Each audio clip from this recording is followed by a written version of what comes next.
You are now tuned into Kari's Crib. Kari's Crib. Kari's Crib. Kari's Crib.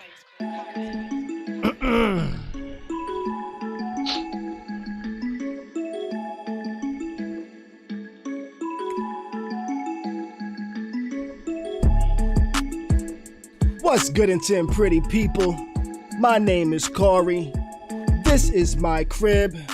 And tonight, I'd like to invite you into my house for another evening of Khary's Crib Live. It's the live stream that's something like a podcast, something like a newscast, and something like a showcase. And we got an interesting show for you tonight. We're going to have an interesting talk about an interesting topic. We're going to be going over some news, some entertainment, some stuff that I read about, some things that happened to me and things like that, you know. Mimi and Janae are unavailable to join us tonight. I do have a co-host, though, that is joining me. Ill Flicks joining me this evening. Can you hear me, Ill Flicks?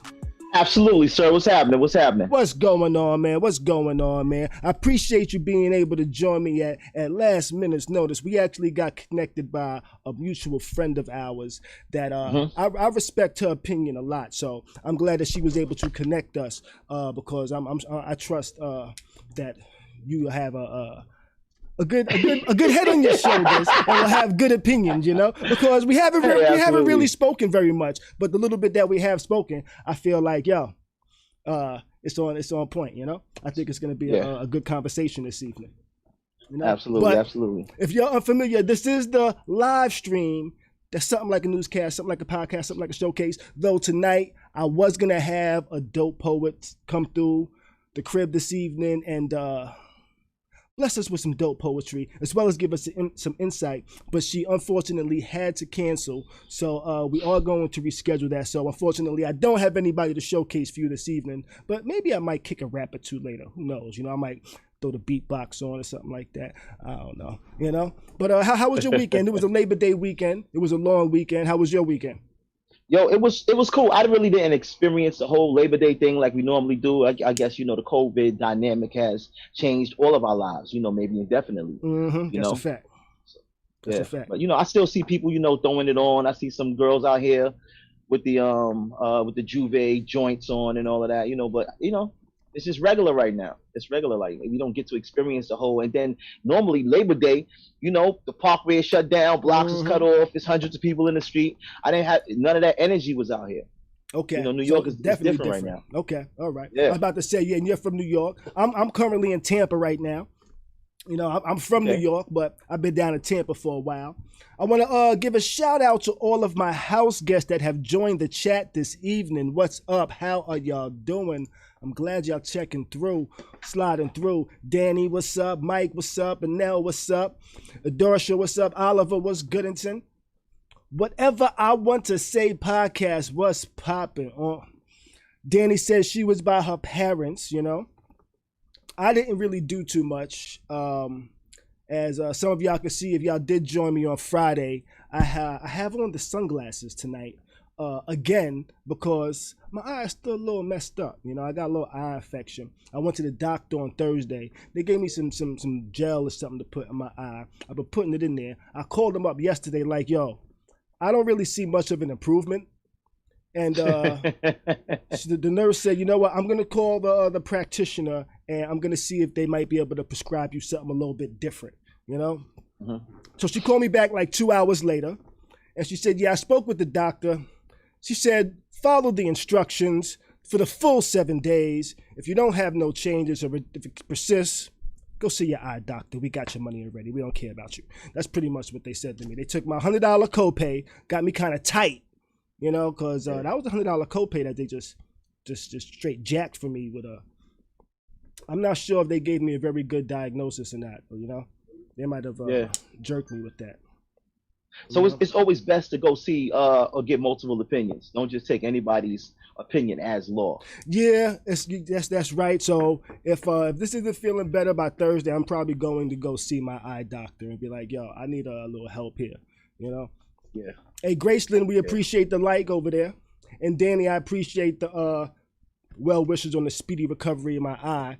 I'm hoping for it too, you know, because this shit is annoying, you know? Yeah. Now I don't know how old everybody is that's currently watching, but are any of y'all aware of Shine and the Diddy situation that happened in '99 that also included Jennifer Lopez, where Shine's pretty much shot a club up, but not in the way that Allegedly.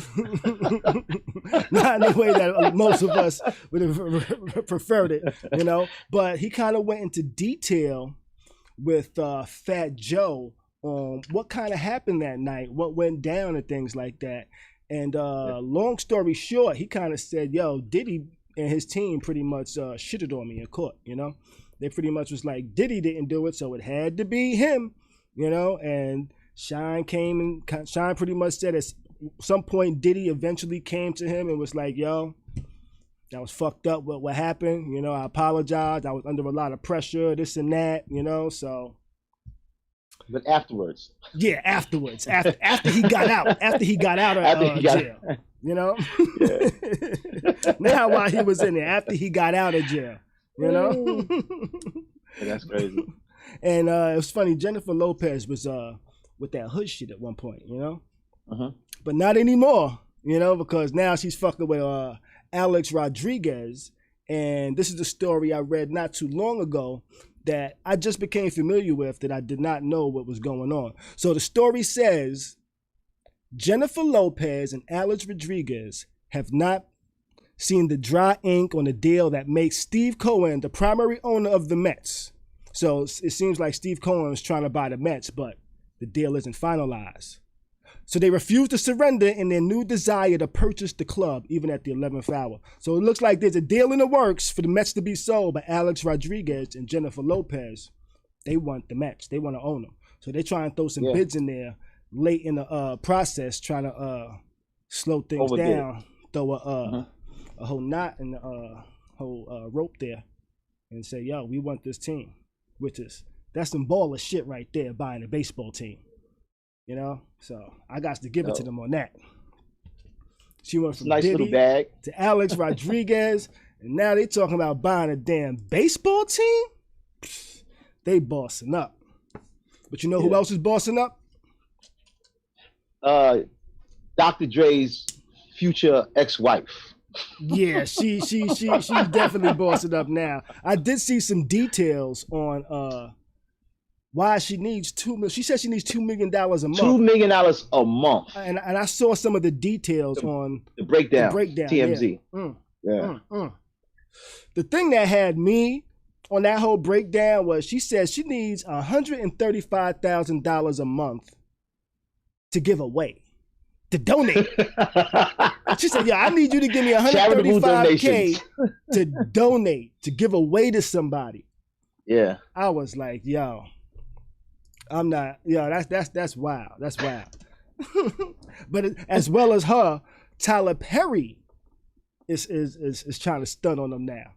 You know, he's not trying. He's not trying, sir. Yeah, you are right. You are right. He's not trying. He's doing it. He's stunting on them hard. He said, "Yo, I'm opening up a whole movie studio. You know, not just a building, a whole movie studio. You know." But a few days ago, Rick Ross tried to stunt on us. You know, he gave us some aerial view photos of his house, his estate out there in Atlanta as well. You know, it's been used in a few movies. So I think it's being used in the Coming American movie too. But he showed like this huge property on this huge acres and shit like that. But Tyler Perry's like, "Oh, really? You want to show photos of your property from the helicopter?" He said, "I got one better for you." He said, "Yo, this is my property that we currently building. Oh, but you know what we have? You know what we adding to it?" He said, "Yo, we adding an airport." He said, "Yo, my property is gonna have an airport. You're gonna be able to just fuck going to Atlanta. What's Atlanta's airport called? Atlanta International? I forget, sir. I forget what it's called. Hard Atlanta. I don't know. No, I forget the name. Figured out. You don't gotta go to the airport. You just gonna go pull up in his crib. You know? Yeah. That's some bullshit. I can't be mad at him with that. I can't be mad with him at that at all.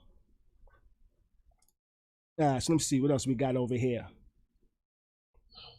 I ain't got too much going on today, but you know, this is like, okay, we're gonna jump into my today's topic at about 9:21, which actually it's kind of on point, on time for like my initial in my head. This is what the show schedule's like.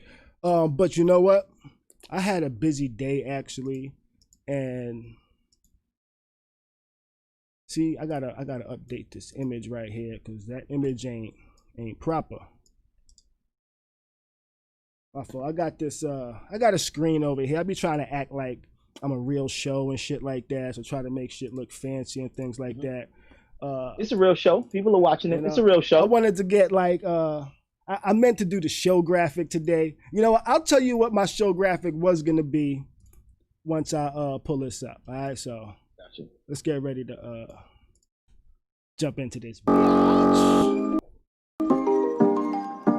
gotta figure out Today's topic. Boom. Today's topic. What's the difference? Dark versus light. Dark skin versus light skin. I'm not talking about chicken. I'm not talking about dark meat and white meat and stuff like that. That's not what we're talking about. But okay, so you see the screen right here, right? What's the difference? Dark versus light. Normally I have a picture there. You know, the last picture that I had there, I actually forgot to replace on last show too. I need to make a checklist. I forgot to replace it on last show too, but it was still a picture of Monica and Brandy. But I was like, what could be a good picture for tonight's show? You know? And what I had in my mind, but I was gonna actually search up and pull, it was gonna be both versions of Michael Jackson. You know, dark skin, and but I totally forgot to do that. So please forgive me. But tonight's topic: what's the difference, dark versus light? It's not. This is not a versus, as in is there one better than the other? No, that's not what it is. You know, I kind of came upon this topic today out of just wondering, questioning. You know, I don't want it to be a topic about dating and things like that. Though oddly enough, I came across this topic because I was swiping left on my Hinge app today, you know, the dating app. I was swiping a lot of left. When I came across this dark-skinned girl, I was like, I think I'm gonna swipe right, you know? But right before I swiped right, I was like, You know, there's been a few women that I've spoken to, and they was like, you know what? I'm surprised we kind of matched because I didn't expect you to swipe right. I didn't think you would like dark-skinned women, you know? And now, being that she actually, that I've had that mentioned to me, I would say if I've dated 5 dark-skinned women, 3 of them probably like mentioned something like that along those lines to me, you know, which made me start actually thinking about it when I'm swiping, which I'm like, why am I actually thinking about that? So I actually posed that question on my Facebook this morning. I got a few people come back. Some people said no. Some people said yes. Some people said, you know what? Now that you mention it, I guess it is kind of a thing and shit like that. Some people thought I was wild for having this topic. Some people thought I was a little too ignorant to have this topic. And I said, you know what? I am ignorant. And that's exactly why I want to talk about this, you know? Because my ignorance, that's part of like my mission statement, is to use my ignorance to learn something and to help other people learn things, to kind of use my ignorance to enlighten others. That's kind of like kind of what my mission statement is for this, and that's kind of like I want to talk about this topic this evening. And I got my homeboy Ill Flicks here with me. He's going to be joining me on this discussion this evening. I would like my house guest this evening to join me on the discussion as well. I'm going to open up phone lines so y'all can call in and give us your thoughts, your ideas on the matter, any of your experiences and things like that. And yeah, that's pretty much what we're gonna be talking about this evening, you know. So, any thoughts that you have, Ill Flicks? So I call you Ill. So I call you Flicks. I call you Ill Flicks. Ill is fine. Ill is fine. All right, Ill. Now scratch, you know. Right. Yep. Peace, love, and light, family. So you know, it just depends on where you're coming from. You know, what you have seen most your young life. It dictates how you perceive things today. Right. So if you grew up in a household full of dark-skinned women, you think this is the natural. You think this is what is. You think this is what normal is. Right. And then you experience, light skin, high. And how you were treated versus somebody else. I had experiences dealing with women. You dated a lot of dark skin as a dark skinned man. I've dated a lot of dark skinned women. My first girlfriend was Hispanic, oddly enough, right? But dating, a lot of dark skinned women, it didn't feel like a how do I say this? The when I've dated the first light skinned woman, I felt the difference. Right? You I felt felt, the how difference? people looked at me with Okay. them, right? Okay. It's like, yo, and then I remember hearing these comments from my childhood, like, the brown people bag test, and things on that nature. And if they're there's a can't if she can't use my comb, don't bring it in the home. Like, just a lot of things that kind of encouraged me to date a certain way, Okay. right? Hmm. So, but still, you young, you dumb, you full of cum, you just want to see what the world has to offer. So, we out here in everything, you know. That's a fact, right? But yeah, yeah. So, I had a lot of dating experiences. I kind of, I dated my fair share, right? And what I've learned is that people are people, Hmm. right? So, the light skin, dark skin, in some aspects, it's just a preference. It's like I like honey in my tea as opposed to sugar. That's just what I like. It's not that sugar's bad or anything. It's just I like honey.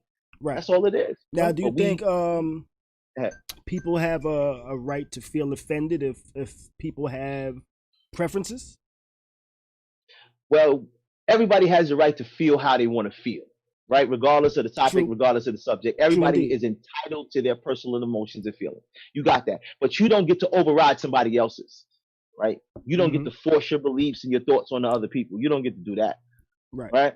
So if you believe, what, I think, black men should only date black women. If you believe that, that's cool. That's what's up. I understand that. That's dope. But you don't get to dictate to somebody who's black that they can't date somebody that's white. That's your personal experience, Hmm. and you get to make your own decision. When you drive in the car, you get to drive. You're behind the wheel. You say where the car goes, but you can't dictate where all the other cars go. That's not how it works. Right. You That's are right. just in control of your car. I feel you on that one. I feel you on that. Now, let's see. Let's look at some of the comments here. My mom is dark skinned. My dad is like caramel. My brother Caramel. is dark skinned. Looks like my mom, and I look like my dad. My mother has expressed how people treated her because of her color. How did people treat her because of her color? I know. Uh, uh, I've been dealing with color since a little kid.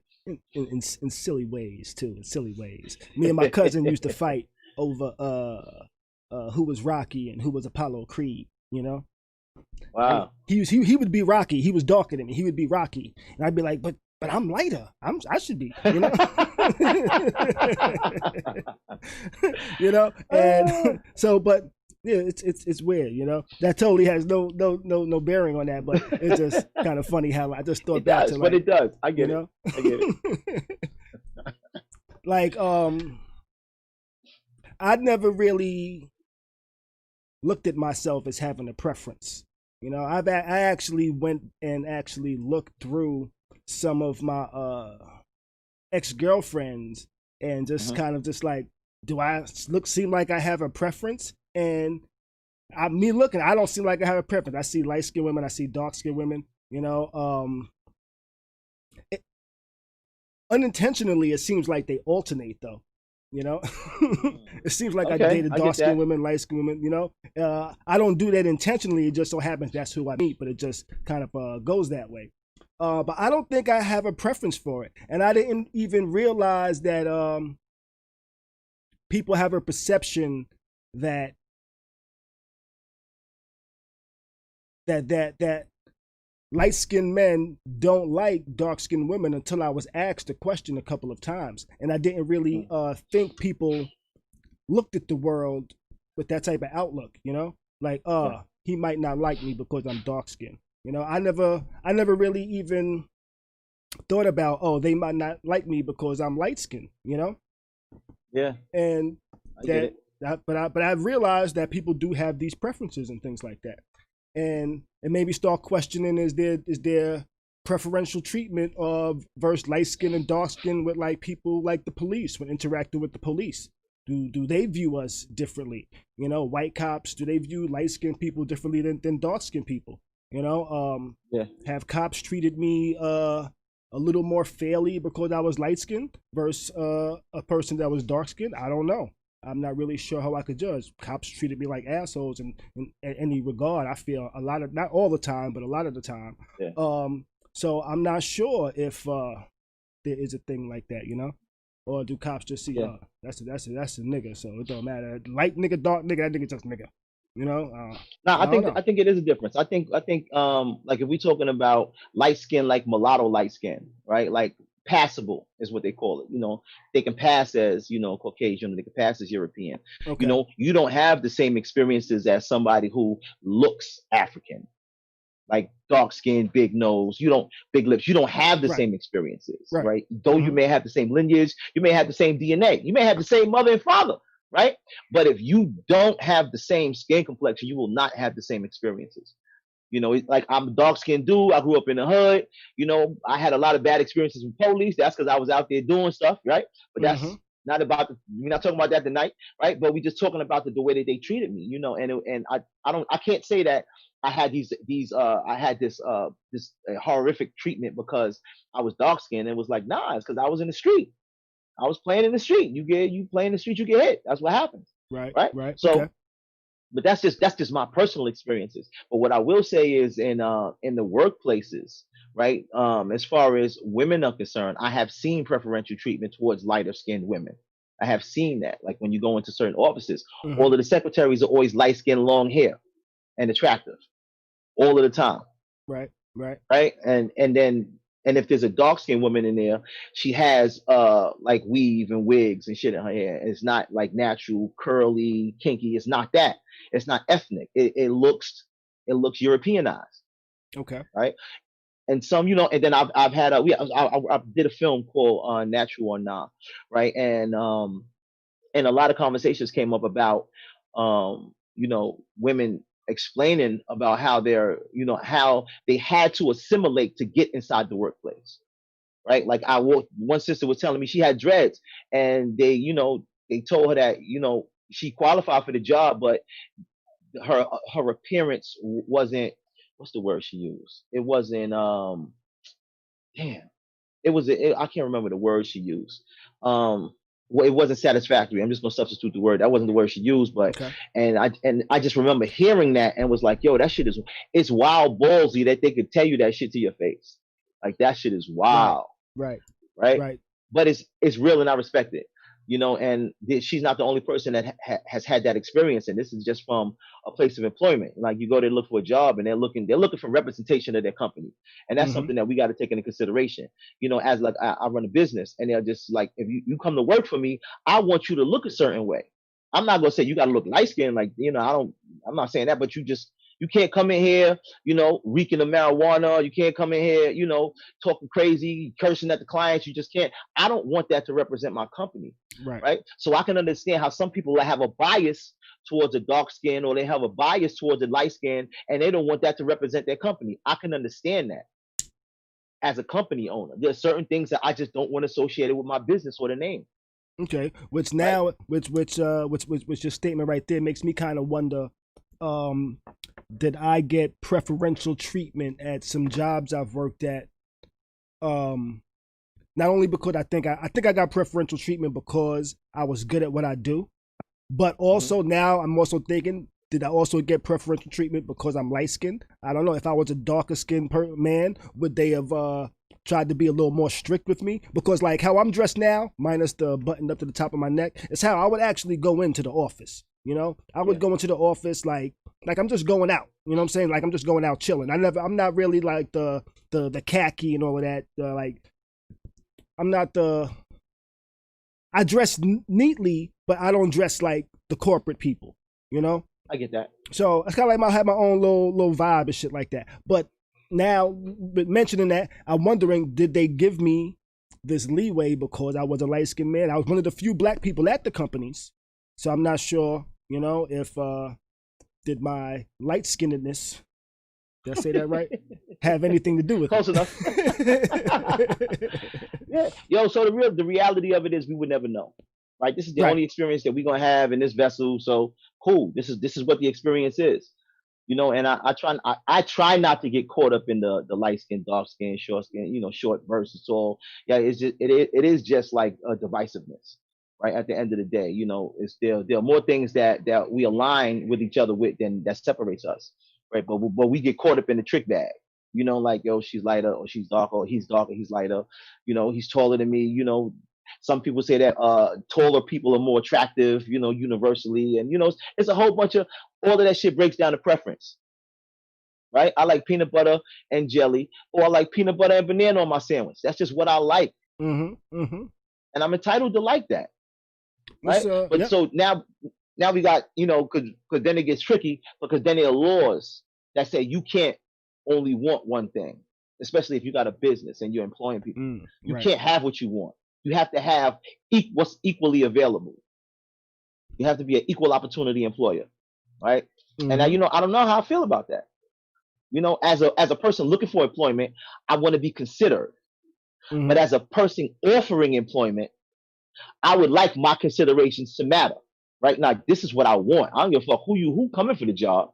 If I don't want to hire you, I shouldn't be obligated. I shouldn't be legally binding to employ you just because you signed the application. Like, that's wild. Okay. So you don't agree with affirmative action? To an extent, right? So it's all right. I'll bring it like this, right? So there has been a consistent history of separate and unequal treatment.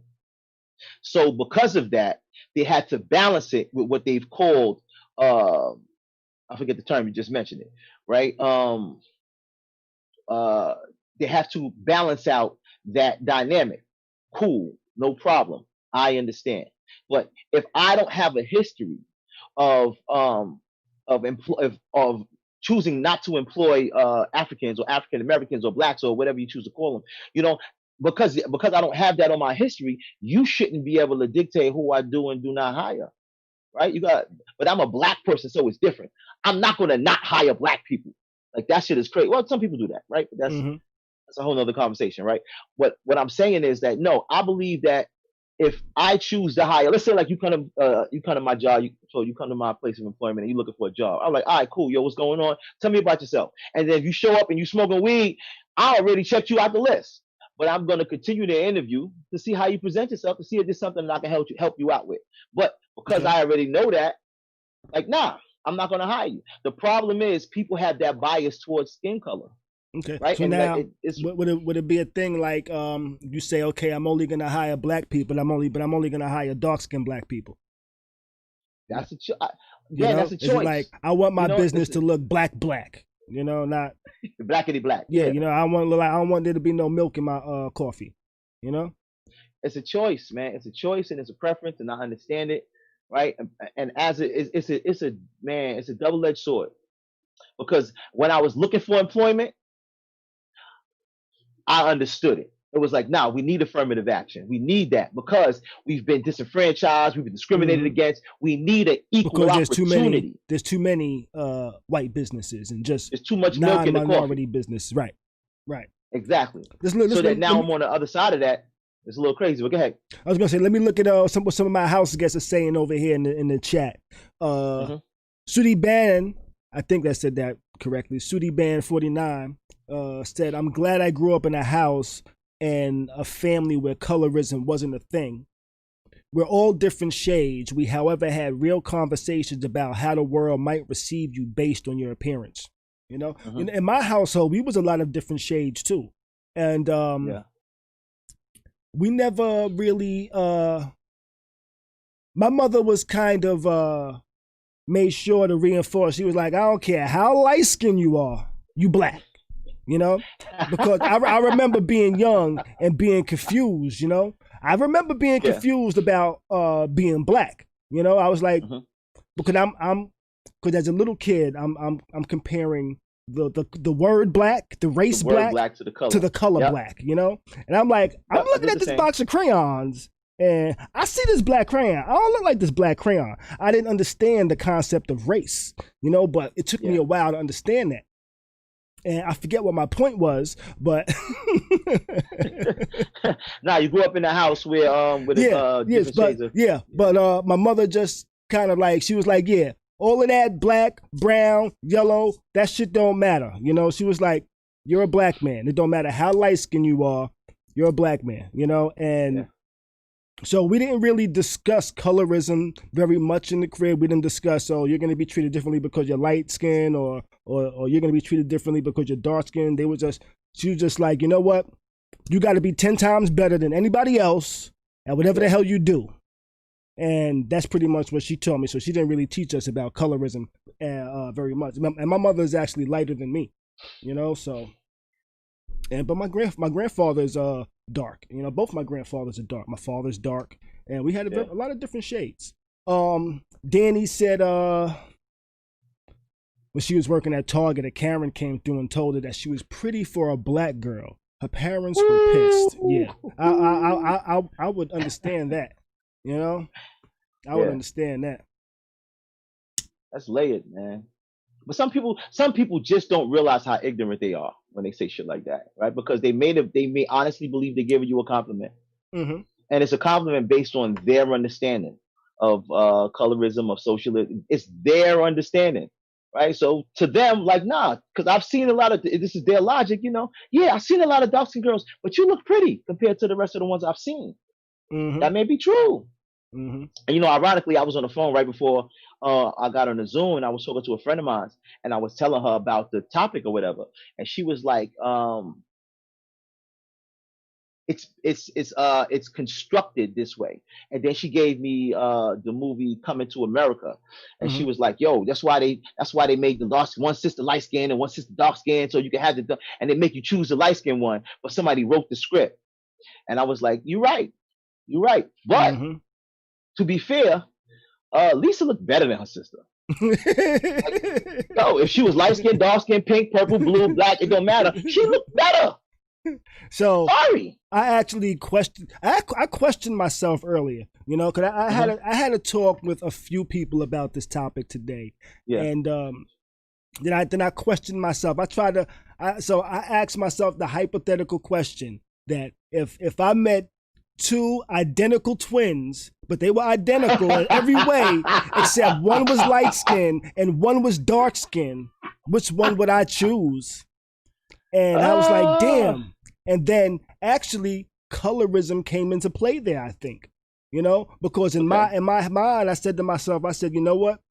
I would probably try to talk to the dark skinned one because I feel more people would try to talk to the light skinned one. To the light skinned one. Yeah. Damn. You know? Yeah. And that's when I was like, oh, there goes like colorism at play in there. You know, whether it's good or bad, I don't know. Colorism. You know, but it's still colorism. And I was like, just me trying to figure out a way to just, if I had to make that's the only way I was able to figure out how I could make an identical choice like that. It was like, you know, I get you. You know, I get you. And I was like, wow, I was a little surprised that little conclusion I came through with that little simple test right there. You know, I remember being young. This is before I was actually having sex. I remember saying to myself, watching how the world treated me, and saying, I'm gonna have a child with somebody light skinned, so my children don't have to experience what I did.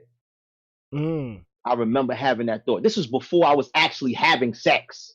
I came to this realization and was like, yo, I don't want my children to experience all of the things that I'm going through just because the color of their skin, right? But again, I was really young, and I didn't know how to deal with what I was facing, and I didn't have anybody to talk to about it, right?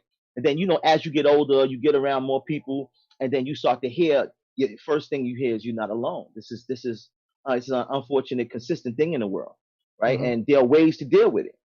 There are tons of ways to deal with it, but you know, the reality of it is you are beautiful no matter how you manifest in this world. You are a beautiful person, skin or not, right? And just you know, and that I appreciated that, right? And then as you get older and you get into adulthood and you start dating and you start seeing it's like, nah, light skin ain't always cracked up to be. Some girls only got light skin going for them. That's it. Like if you was like, you know, and that says a lot in there, undertones in that, right? Right. But you know, because I remember It's like I how remember some hearing girls it. Yeah, use being pretty as their tool, you being know. light skinned, being yep, Some and that's girls it. use their fat ass as their thing, you know, and Yo, some girls use the light skin. hmm it's an asset.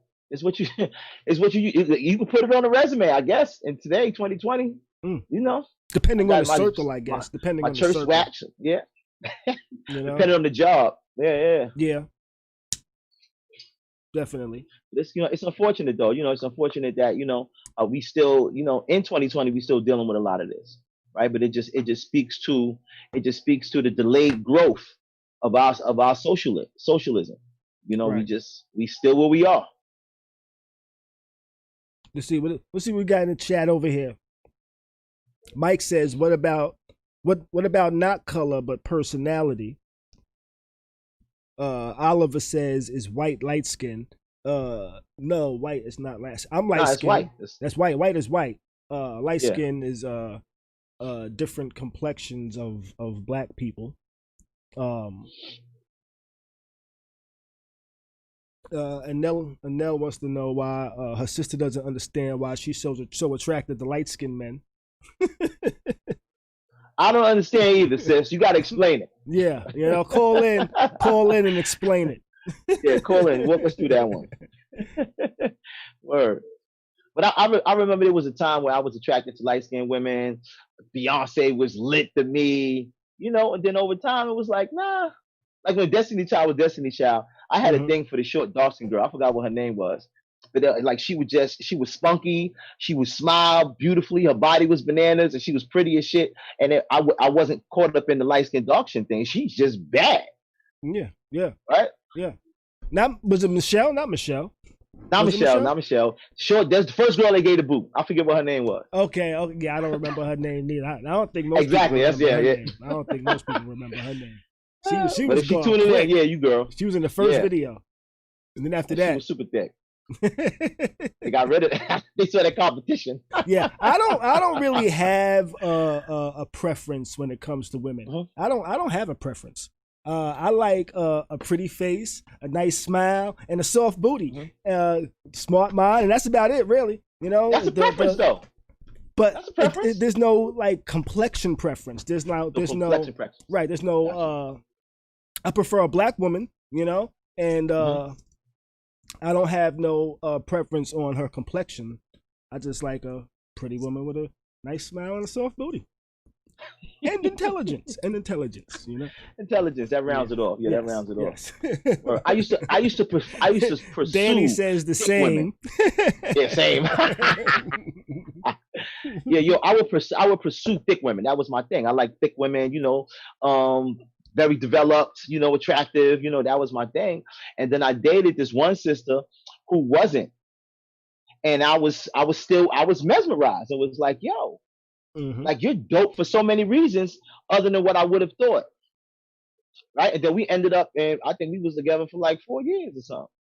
Right. Okay. And it had nothing to do with her. She had the little tangerine booty.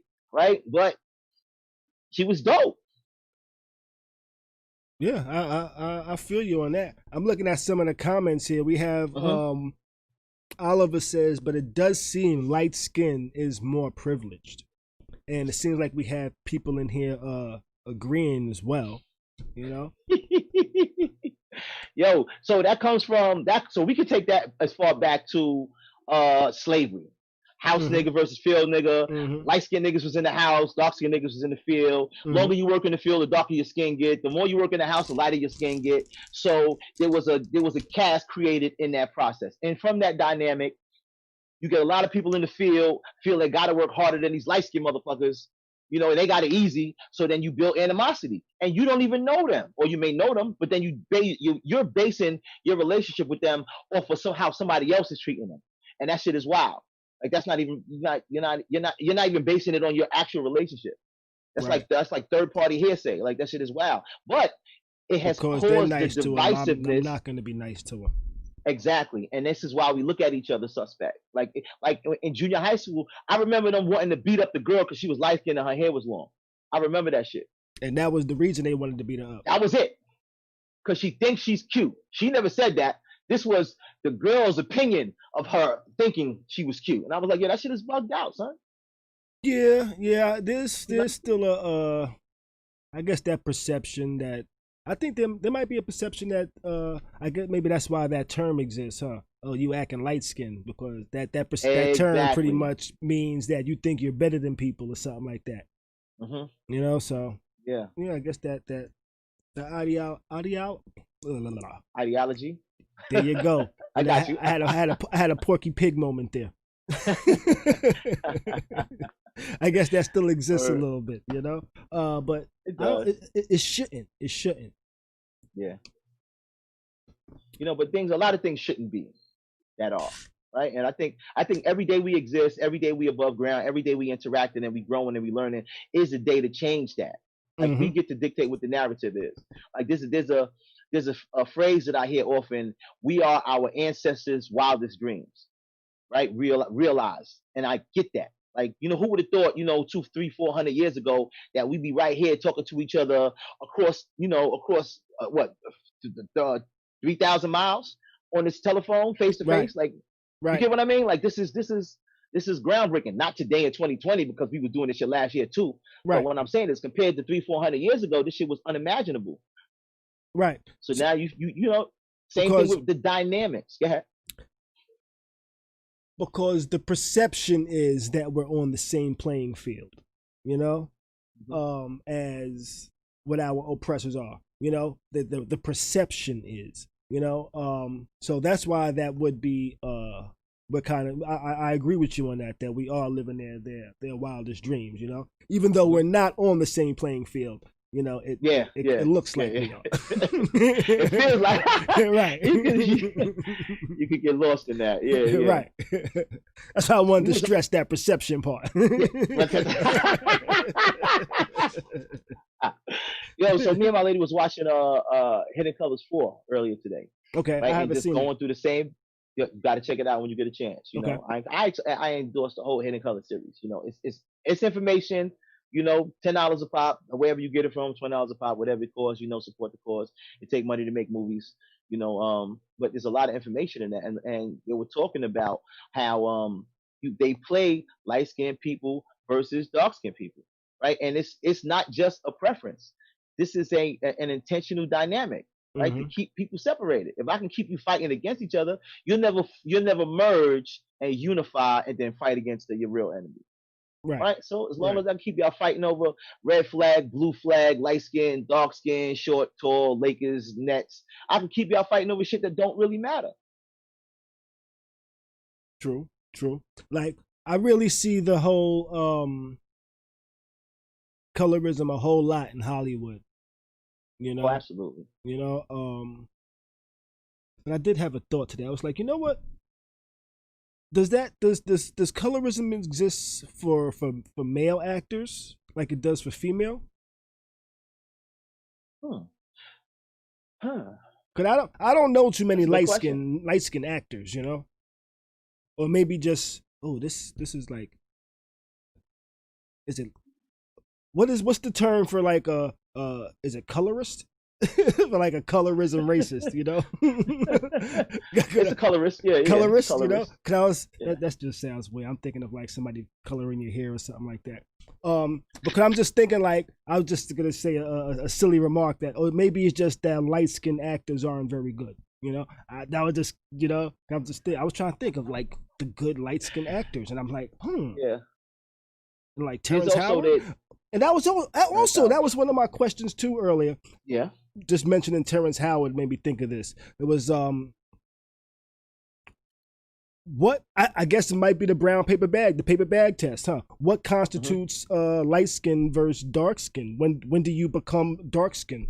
The brown paper bag. That is the neutral point. That's the That is, neutral and it was point. great. I used to hear stories about, in yesteryear, like the guys or the security guard will be in front of the club with a brown paper bag. And based on your complexion, if you were lighter or darker than the bag, dictated whether or not you got in the club. Okay, okay, Right. And this is, and it's just, again, a lot of this shit it came from people who don't necessarily have our best interest in mind dictate the way we interact socially. Right. right. And as long as we're not paying attention to that, we will continue to have these conversations. right? Mm-hmm. Denzel in my blood. Okay. Comments is crazy. Yo, Boris Kojo, Boris light skinned Kojo. brother. Yep, and he's a really good actor. Yeah, he is a good He's a actor. really good actor. He is a good actor. I saw him on what was that TV show? It was funny as hell. The Last Man on Earth. It was a funny show. It was a funny show. It was about a guy being the last man on Earth, but he wasn't really. But Boris Kojo actually showed up on like season 2 or something like that. And it was interesting. It only lasted like 4 seasons, but it was interesting. There's nobody in the movie. There's nobody else on the earth. How you going to show that forever? Right? Crazy. Yeah, they said they're mentioning some people in the comments now. Mm-hmm. Not Trump, Oliver. Not Trump. But Danny mentioned Terence Howard. Terence Howard is a good, Terence Howard. actor. Where is he? Is he dark skinned or light skinned actor? Terence Howard. I think Terence Howard would be considered light skinned. He'd be considered light skinned? He'll be considered light skinned. Based on the brown paper bag. But then again, like light skin as a dark skin, because considered dark skinned person, everybody lighter than me is light skinned. I'm a little darker than the brown paper bag. All right. You know what I mean? And I'll be messed up sometimes, you know. I'll be like, I don't know how light or how not light I am, you know? Because yeah, I get that. I'll be like, I'm not that light. And then motherfuckers be like, motherfucker, do you know how light you are? I'm like, what are you talking about? You know, my older brother, he's a lot lighter than me, you know? My younger brother, he's a little darker than me, you know? But, you know, it's like, damn, I'm that light? I don't know this, you know? And so I don't know if people be exaggerating or maybe I'm just, I don't know what crayon I match with, you know? Put it in context like this. So it's the equivalent of Dr. Dre and Kanye West having an argument about who's poorer, right? And Dr. Dre said, "Nah, I'm broke compared to you. Nah, I'm broke compared to you." Like, yo, so then you scale it back a little bit and you go to somebody a little down the totem pole, looking at them like they're crazy. Like both of you guys are filthy rich. What are you talking about?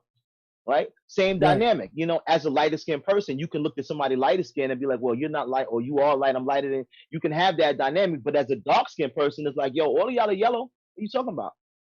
Got you. And some people in the comments are saying, yes, you are yellow. Yeah, yo, but so also in Hollywood, remember that there's been this stereotype of tall, dark, and handsome, right? So a lot of the male leads, a lot of the quote unquote black male leads has had this image of muscular, the little beard. I mean, the strong jawline, the super tight shirt, you know, medium. I tell you what, though, I've heard that term for a long time, you know, and I used to hear it a lot on shows like I Love Lucy, and it was mostly like the Golden Girls, you know, and it would always be something like these white women talking about, I want somebody that's tall, dark, and handsome. They'd be like, he's tall, dark, and handsome. And I'm like, and then the guy shows up and it'll be some white guy. And I'm like, what the hell are they talking about? What the hell is tall, dark, and handsome? I was confused for a long time on what motherfuckers thought tall, dark, and handsome was. Because I was watching TV and I'd be like, yo, what are you talking about? I had the same story, bro. That's funny. Yo, I would same exact experience. Yeah. Okay. All right. Okay. So it wasn't just me then. It wasn't just me. Nah, it wasn't just you. So Danny says the dark meant dark hair color. That's what that meant? Okay. So dark hair color. I don't know. It would have to be. I guess that's the only way to justify using it, right? Yeah. I guess so. Because I was confused. Like, what's this white guy coming in, you know? Yeah, I remember that's a flashback though. I remember. I Love Lucy. I remember that. It was like, yo, what's she talking about? Exactly. Like, they don't have black people there? Like, wait, she's never really seen dark people? Right, you know? And when I was young, there used to be a joke that white people used to make about black people, about that we had big lips. And I never understood what the hell they was talking about. You know, I never understood Yeah. what they was talking about. I'm like, what they talking about?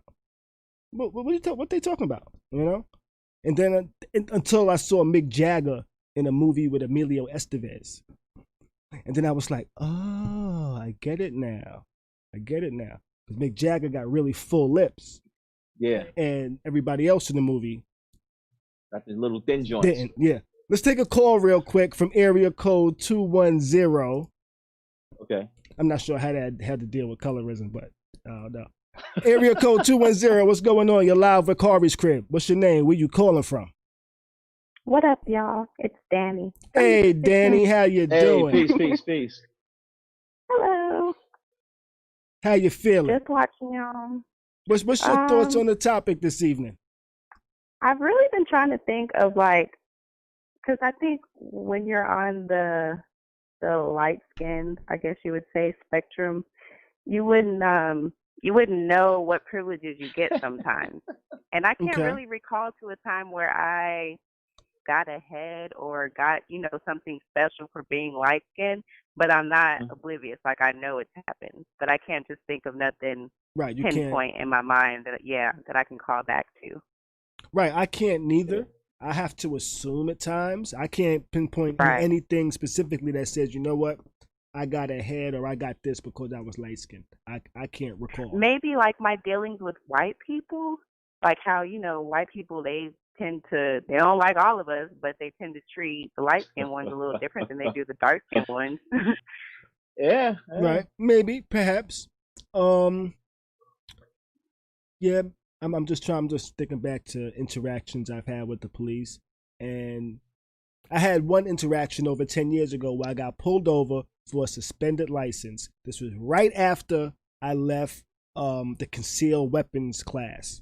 So I had my gun with me, everything. They pulled me over. The cop walked up to my car. I told him I had my gun with me in the car.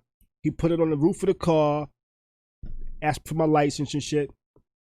You know, long story short, but after he gave me the ticket, he told me to pop the trunk. He put my gun in the trunk and told me to have a nice night, you know? Now, Dang. would he have done that if I was a dark-skinned guy? I don't know. Would he have Right. felt threatened? I don't know. You know, did he feel more, you know? I don't know. It's a possibility, though, Right. you know? Yeah, that's a comment I had put earlier. Yeah. My mom made my brother cut his hair because she didn't want, for one, him to have braids on his license. But if he got pulled over, she just didn't want him to be the typical dark-skinned dude. He was, got some weight on him. He looked like he could take somebody on. So she just didn't want that extra added of him having cornrows too. So she was like, if you want your license, you got to cut your hair. And he for Wow. sure cut it. Okay. So I have a question for you. Like, so can you describe what your mother's appearance is? How does she physically She's look? short. She has she slick, looks like you. So she bad. Okay, I like that. But she has she has a wider nose, a bigger lips. She went natural. Actually, she said I inspired her to go natural because we had stopped perming our hairs. But she was like, That's dope. we have different hair textures, so my hair's not going to be curly like yours. But she has curls in her hair too. But I guess when she was younger, her hair texture was different. She permed her hair pretty early, I guess, to try to fit in more than what she could because she was dark skinned. So Okay. now she has, her afro look, and I feel like she's came into it, but I can just tell by some of the comments that she makes that it really bothered her when she was younger, the stuff that was said about her.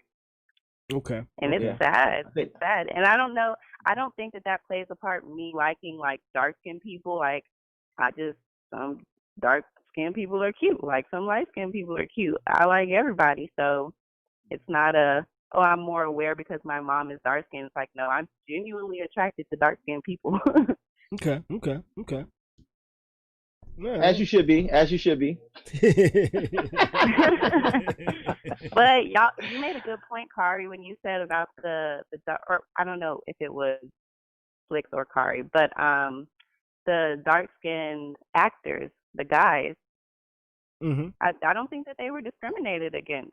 Now that I think back, because all the people that we were naming are slick, old school type of. Even what's his Shaft? What's his name? Chef.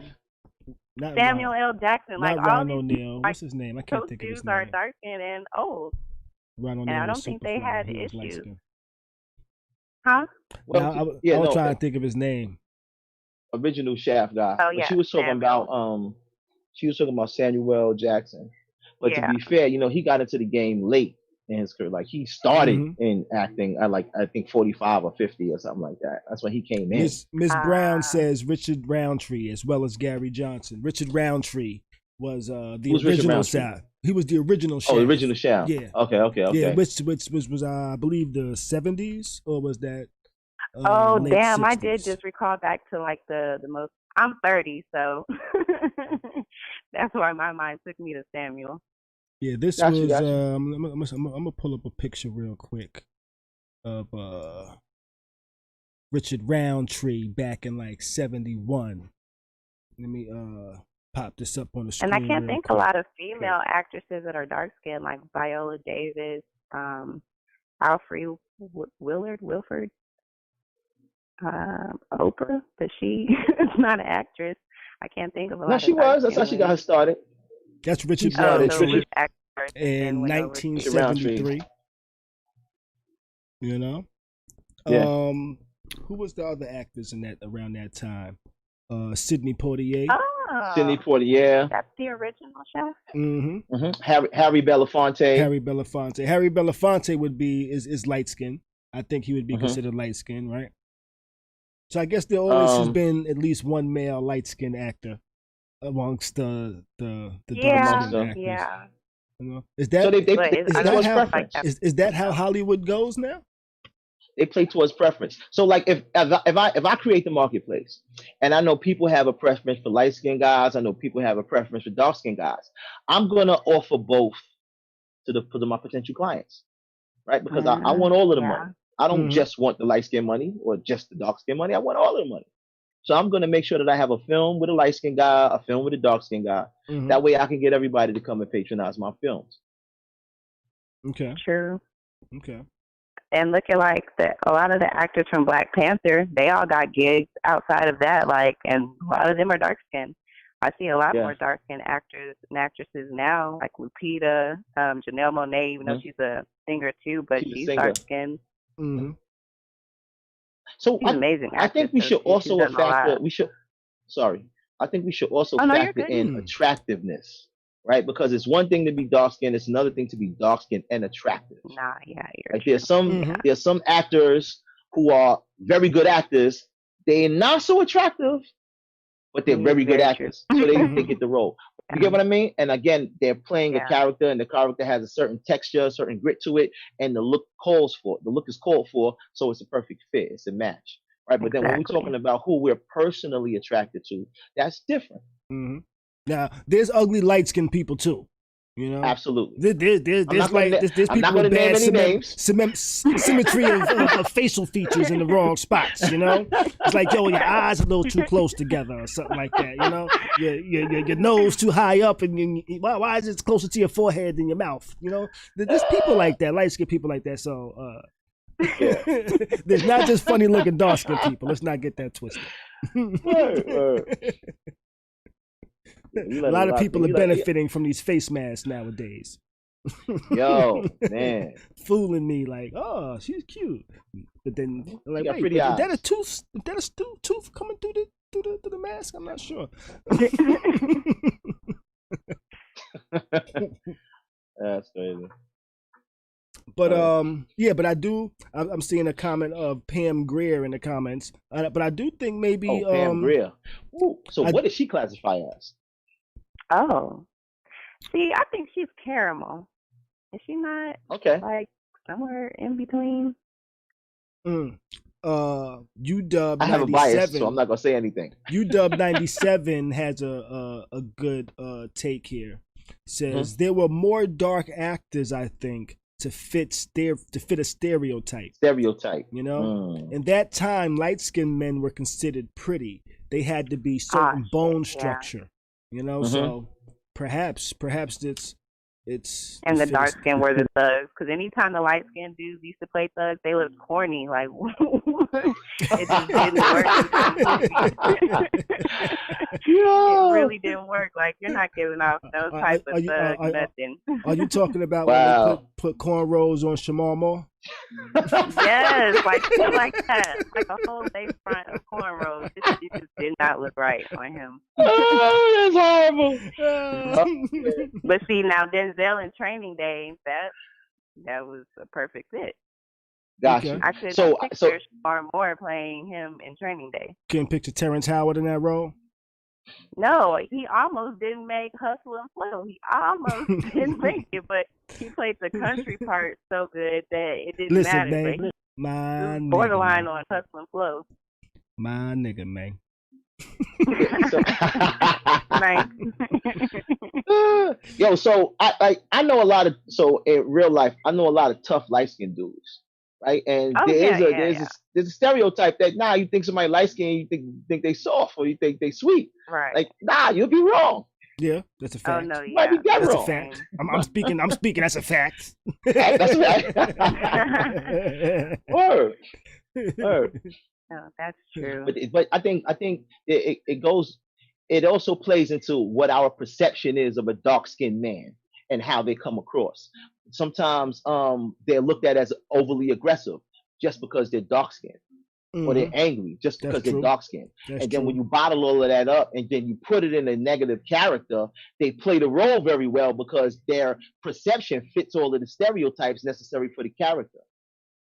Right. So it may be more heightened to a person that pays attention to stuff like that. Right. Exactly. Right. Okay. Exactly. Okay. All right. Well, I appreciate the call, Danny. Did you have anything else you wanted to add? No problem. No, I'm just gonna wait for it. Hopefully, I don't fall asleep because I've been, and not because you're boring or anything. But I was gonna say, hey. Start. All right, so maybe I need to throw a couple of air horns in there here and there. Kind of keep you awake. That'll wake her up. The rest of the Khary's crib.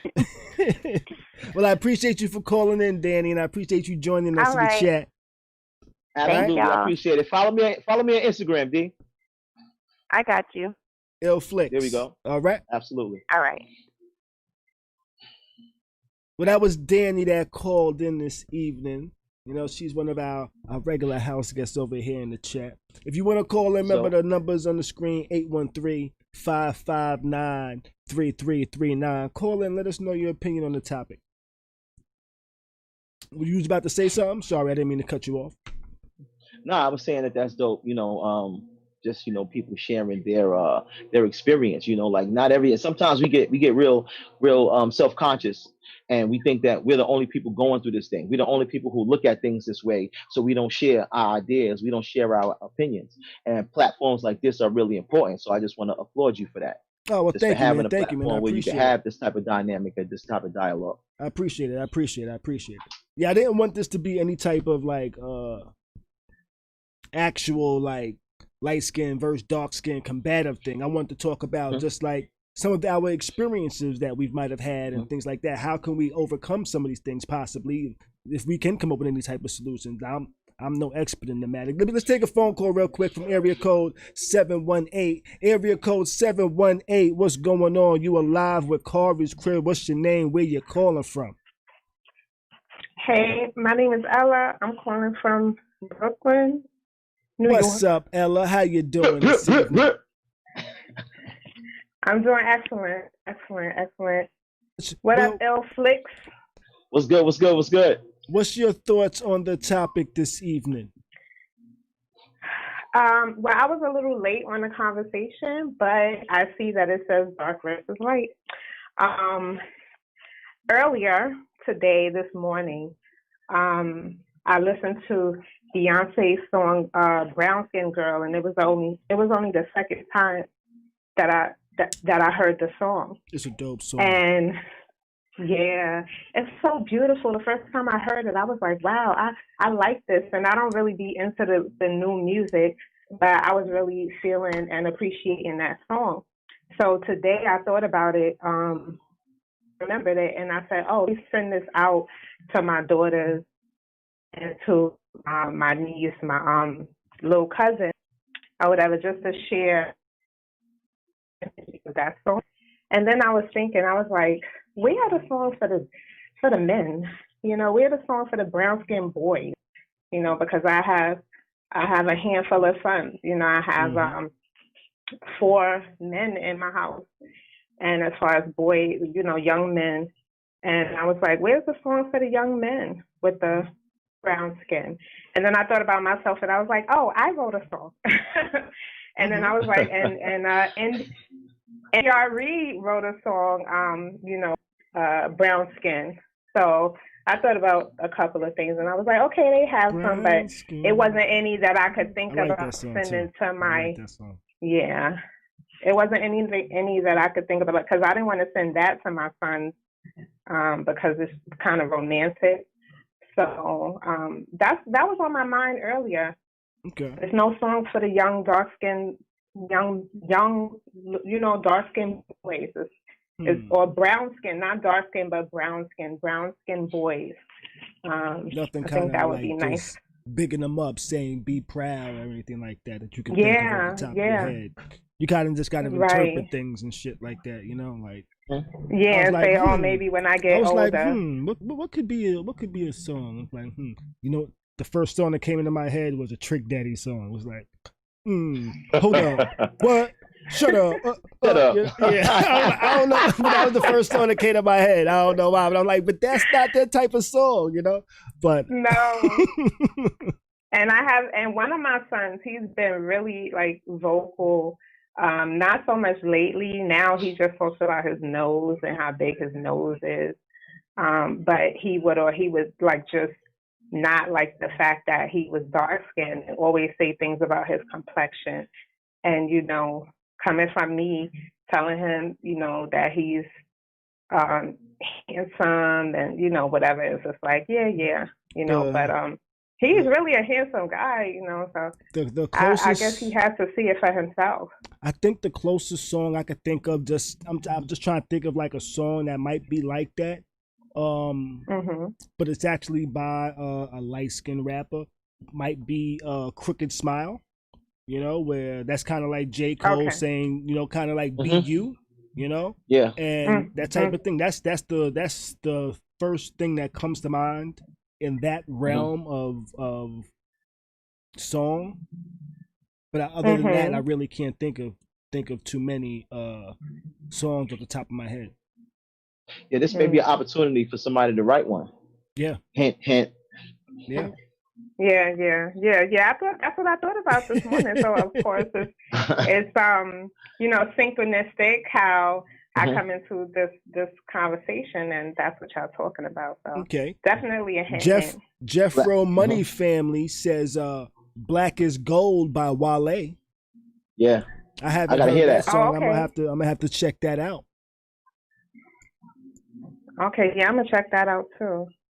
Because I really think that as the women, it's focused on the women a lot as far as like, accepting your complexion and things like that. When you're talking about light skin, so-called versus dark skin, like it's still that stereotype of that light skin is better and things like that. So I think it gets focused on more with women and or with girls, and we don't really acknowledge so much that that boys and young men and men have that feeling too. Like they don't really accept their skin color.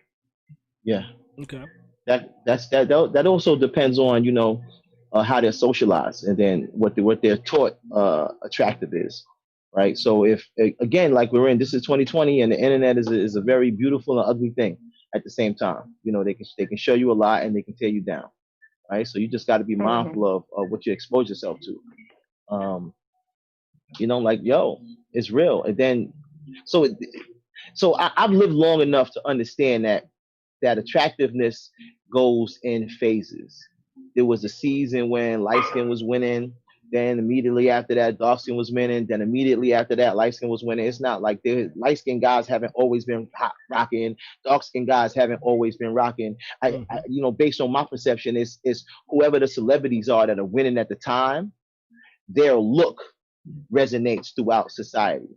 Like when Jay-Z was hot and he was like, yo, I ain't wearing no more throwbacks, I'm gonna throw on these button-down shirts. Everybody emulated Hov. When Wesley Snipes was popping, that's when I first started hearing people saying, hey, light skin's going out of style. I was like, exactly. Well, damn. You know? Exactly. I remember that. So, just dark skinned brothers is winning. But and in the comments, Danny says, now it's just dudes with money, period. Yeah. That'll work. Another song. Yeah. Another song. Yeah, but they gotta get older. That's when they get older. This is talking about the youth. The younger generation. Yeah, but they got time. Another suggestion was I forgot about this song. This is a new song. Ultra Black by Nas. Okay. This is on his. Is this on the new album? Yeah, that's on the new album. Yeah, as I choke on this over here. All right, that's like, well, I'm gonna look into the song. Thank you, everybody. Thank you for tuning in. Thank you, everybody, for your suggestions. Thanks for tuning in. Appreciate you. I appreciate your comments. Thank you. Mm-hmm. And make sure you follow IllFlix and on Instagram. It's IllFlix at IllFlix on Instagram, right? Yep, IllFlix on Instagram. Yep. No, it's not COVID. Definitely. Though I'm sure somebody's gonna come out with a strain called COVID. They already did, bro. We were talking about that earlier. They already did. Word. You're out here selling that COVID. Right, that's crazy. Appreciate you. Thank you. All right, travel safe, Queen. All right. I love. What's going on, Thea? How are you doing this evening? Kelly Rowland is bananas. Yes, she is. Yes, she is. And then it got real quiet. Let's take another call from the 813. 813, what's going on? You're on live with Khary's Crib Live. What's your name? Where you calling from? It's your boy Marquell from St. Pete. What's happening? Marquell from St. Pete. What's going on, man? How you doing? What's your thoughts on the topic this evening? The light skin, dark skin. Yeah, what's your thoughts on the topic? Y'all mention the songs, man. Did y'all mention Wale's "To Me"? Wale's "To Me"? No, we didn't. But so that's another one that's pretty much like bigging up black men. Yeah. I mean, just the black culture. Just black culture in general. Okay. I'm gonna have to check those out. I'm gonna have to make sure I make a note of those.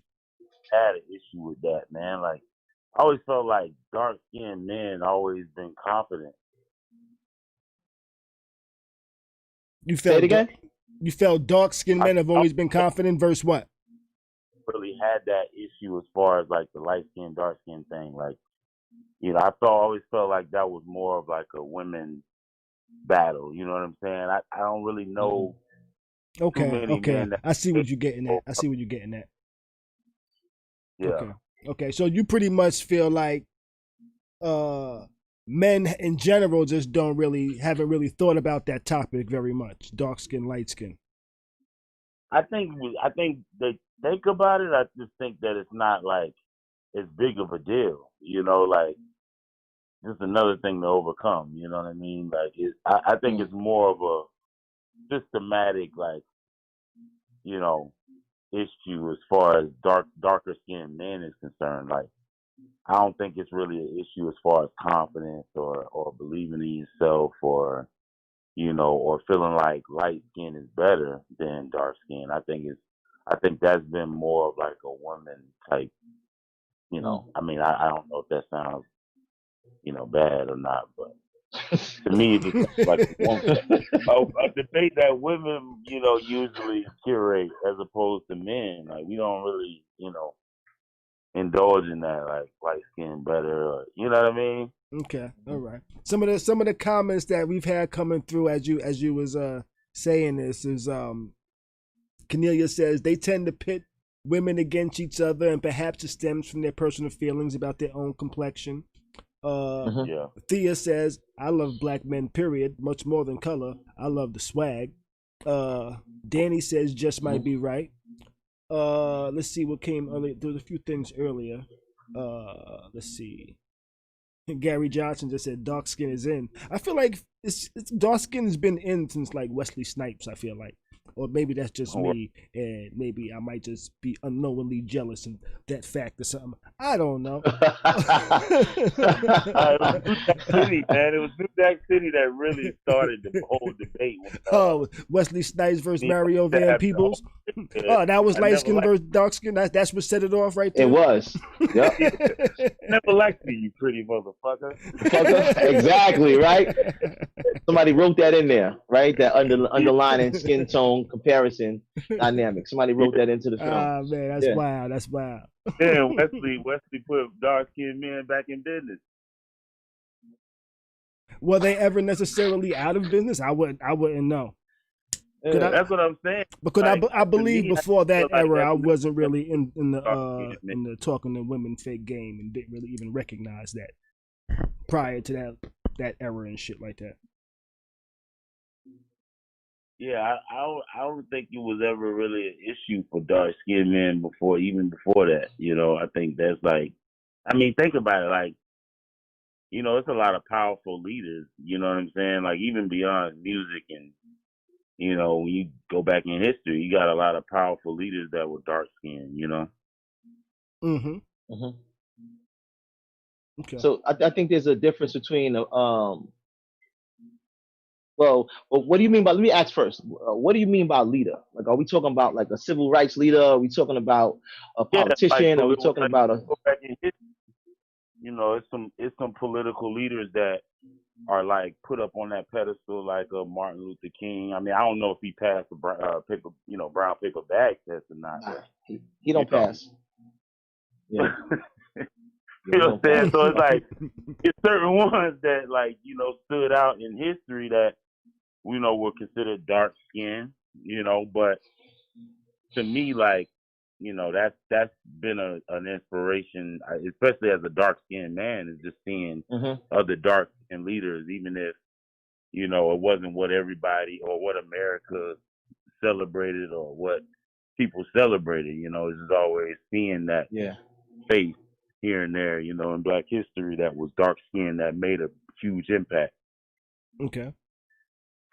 I think there's always been, so there've been impacts made by people up and down the color spectrum. You know, like Huey P. Newton, he lighter than a motherfucker, right? Mm-hmm. But he was in it for the cause. And you go to the other side of the pole, you got like Frederick Douglass. Yeah. You know, like, and he's for the, so it was never a light skinned, dark skinned thing as far as trying to liberate our people, right? That came into play when we're interacting with the European. Okay. And then that's where those residual effects came from, right? I tell this dynamic to people, right? So let's say, like, you know, no disrespect to anybody, right? Let me say that first, right? So let's say there's a room full of heavyset people. People. They look at each other as peers, right? We're in here, you in here, we kicking it, we chilling. A skinny person walks in the room and says, "This is a room full of fat people." The heavyset people don't start calling themselves fat until the skinny person introduced the title. Okay. Gotcha. Right. So if there's now, I let me change the dynamic change the scenario into a landmass. So now you walk into a landmass full of people who are dark skinned as a light skinned or a white person, and then you say, "Look at those copper colored people. Look at those dark skinned people. Look at those black people." The people on the landmass don't call themselves dark until a light skinned person or a white person introduces the title. Because up until that point, we are peers. We are reflections of each other. Yeah. Right? So when we use these titles, we have to be mindful of the origin. That's the simplest way I know how to explain it. Okay. Right? So we didn't have any of these issues until somebody pointed them out. Introduced us. Got exactly. You. Got you. Man. Which was kind of triggered my question this morning, which kind of got me on this here, you know? Yeah. My question this morning formed from somebody mentioning something to me, you know, which I never actually thought of it until somebody pointed it out to me, mentioned it. That am I pretty much by? They thought I didn't like dark skinned women, you know, which I didn't think of it until somebody pointed it out, which is wow how that just came full circle like that.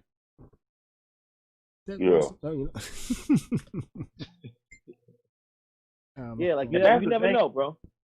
Have a type. Are you allowed to have a type without being considered a colorist? Are you allowed? It depends on what you mean by type. Like what? How do you define your type? Type of woman, like you like light skinned women, or you like lighter skinned, fair skinned women. Mm-hmm. Is that an indictment against like you as a person or your character? You know what I mean? It depends. It depends on who you are, right? So, like I use food analogies a lot, right? So, right, if you eat pork bacon, I'm not going to judge you. Okay. Right? Your intestines will do that for me, right? But those are your choice. You get to eat what you want to eat. Okay, I like that, right? Yeah. Right. So, but you have to answer to you have to be responsible for the consequences of your decisions. I say it like that. Like that's why I use the pork analogy, right? So if you like light skinned girls, that's cool, right? If you like dark skinned girls, that's cool. That's what you like, right? I don't get to tell you what you like and what you don't, right? Maybe one should ask themselves why they prefer. Why? That is important. Do you prefer that is extremely important. Light skin versus dark skin?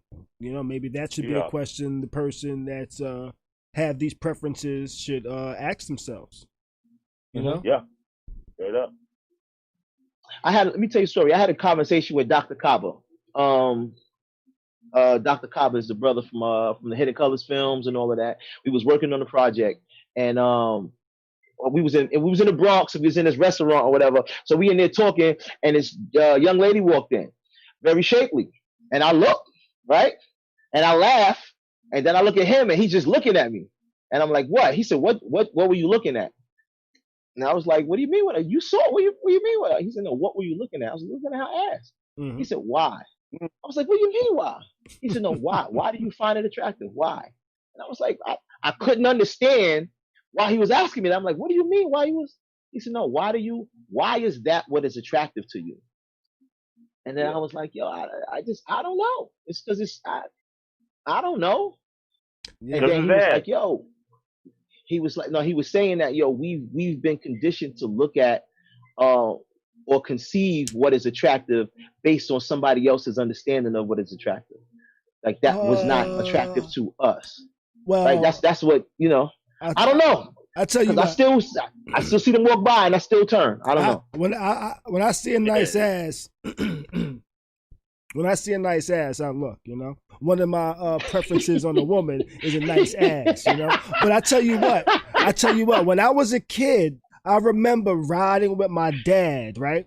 And my dad was the dude that stop at the light. He gonna let you walk by. He gonna say, "Hey baby, hey baby." He gonna be my dad's the dude that drive honks the horn and be like, "Hey baby." He's that dude, But he used to always always watch the woman walk across the street. Always be like, "Yeah, Khary, look at her ass," And when I was a kid, I used to just be like, "Okay, she has a butt," I didn't start liking ass until I started experiencing ass, Until I started feeling it and then I was like, okay, now I know why my dad was always looking at ass and things like that, I don't. But I learned I liked it. I don't think I was taught to like it, I get to a point, Flick, though, because when I was a kid, I was the same way. Like, I didn't pay attention to ass. I just looked at, to me, honestly, the first thing I paid attention to on girls was their legs. You know what I'm saying? Like, me too. Legs and feet. I didn't pay attention to ass until I was kind of like, the homies always going crazy over ass, and when I was in middle school. So I'm like, all right, well, I guess that's the thing. You know what I'm saying? So it kind of makes sense when you say it like that. Mm-hmm. Yeah. Yeah. I think I did like boobs first because I think I saw those on TV first. before like actual Word. and I think I saw them on TV. I think I saw white women's boobies, and I didn't really like the white women's ass. I was like, that was like a butt. You know, that's not an ass. I grew out. I learned to live with an ass, but I was like, those are butts on TV. You know, you know, I learned that. Yeah, I think I like the ass. You know, so my first crush was I think I had to have been in third grade or fourth grade. It was a girl. She was sitting in front of me, and she had really long hair. She had a really pretty face, and that was it. Yeah, I wasn't. You know, we was like in third grade. Nobody got no titties and no ass. Right. You know. Yeah. I still found her. I found her attractive. Yeah. I do recall. That's when you really had to get the personality. I do recall liking girls in middle school that didn't really have any type of like girly like body features or anything like that. They just had a cute face, and I was like, she's pretty. I like her. You know. Yeah. That's all I like. I like the fact that she was pretty, but that was it really. But you know. But yeah. I didn't really base it on color. I don't think. I'm trying to recall. But if you did, you wouldn't even know at the time. Like, cause then that would be your subconscious. You wouldn't even be aware of it. Right. Yeah. Like I used to appreciate straight hair because I would watch my aunt hot comb my cousin's hair.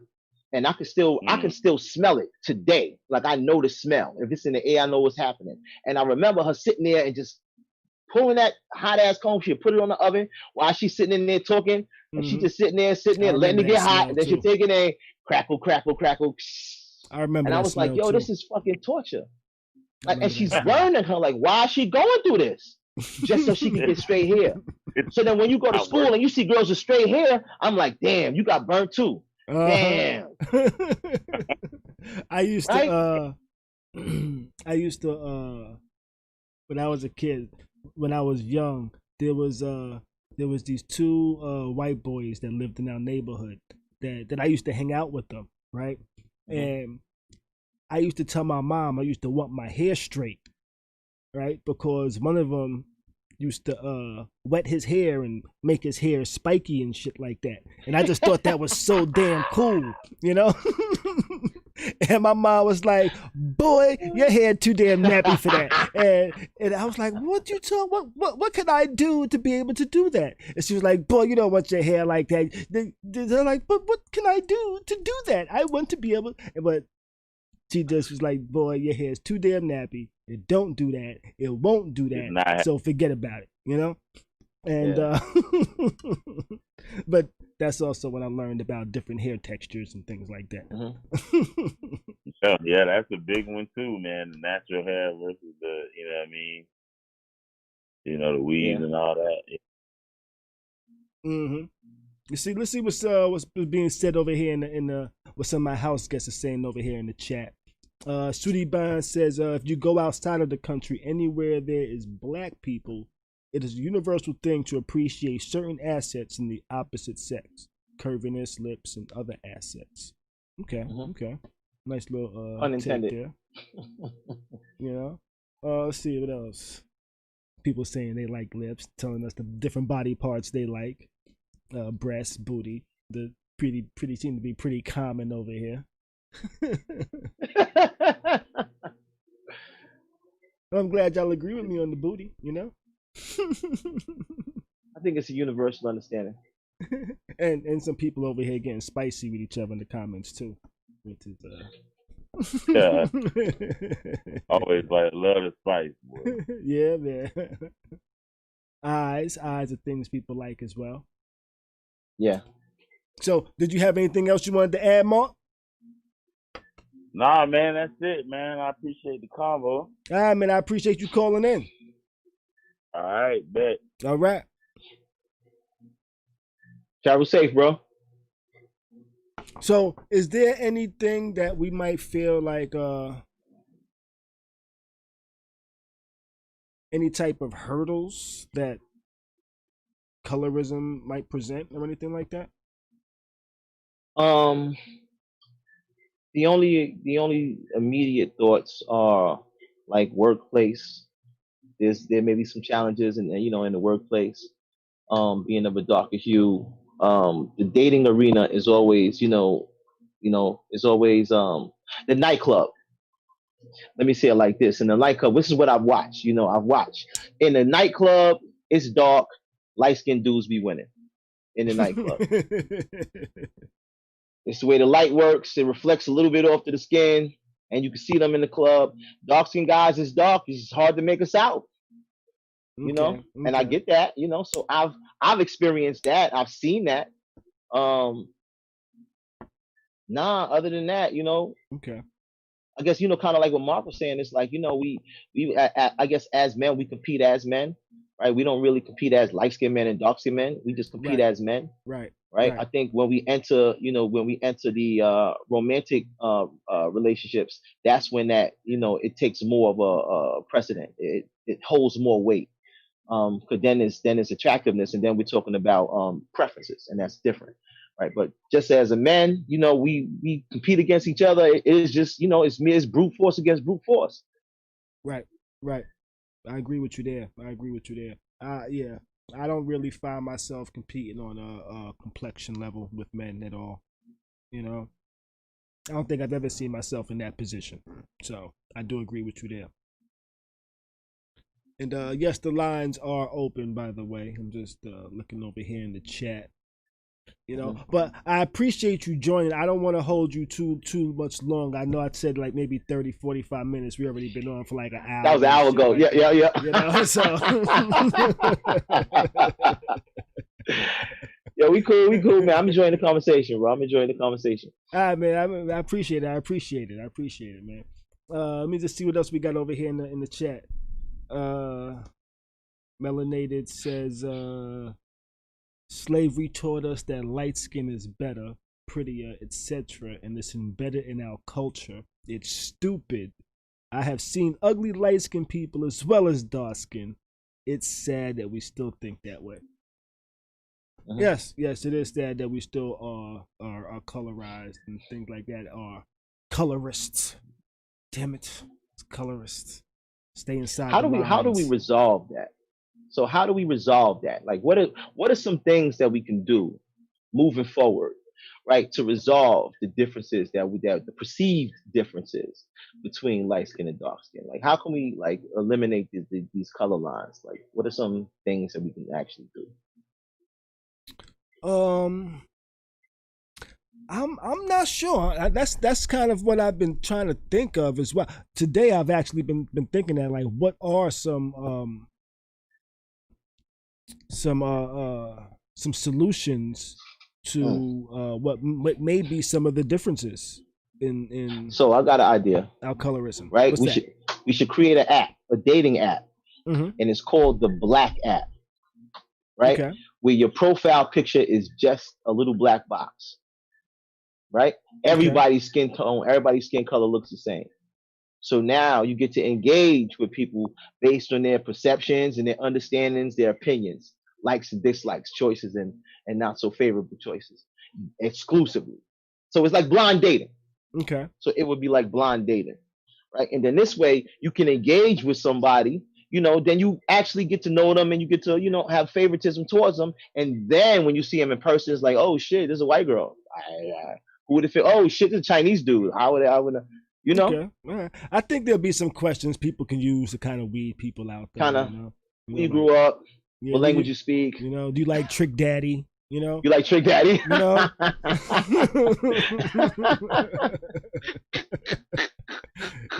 Stuff like that. That people like somebody says, "Who's Trick Daddy?" You be like, I know. Yeah, yep.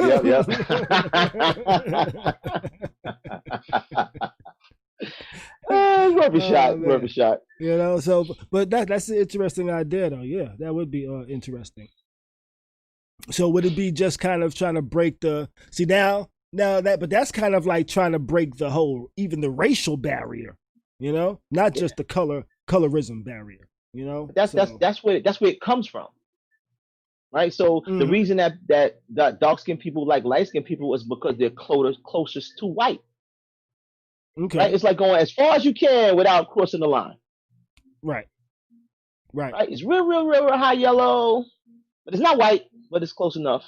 Mm-hmm. You know. Mm-hmm. That's why I'm not even sure if I should bring him up. That's why some people are mad at Sean King. You know. Oh, okay. They're like, we're not sure, but you're a little too, you know. Too like. You know. Yo, I don't know him personally. I never met him.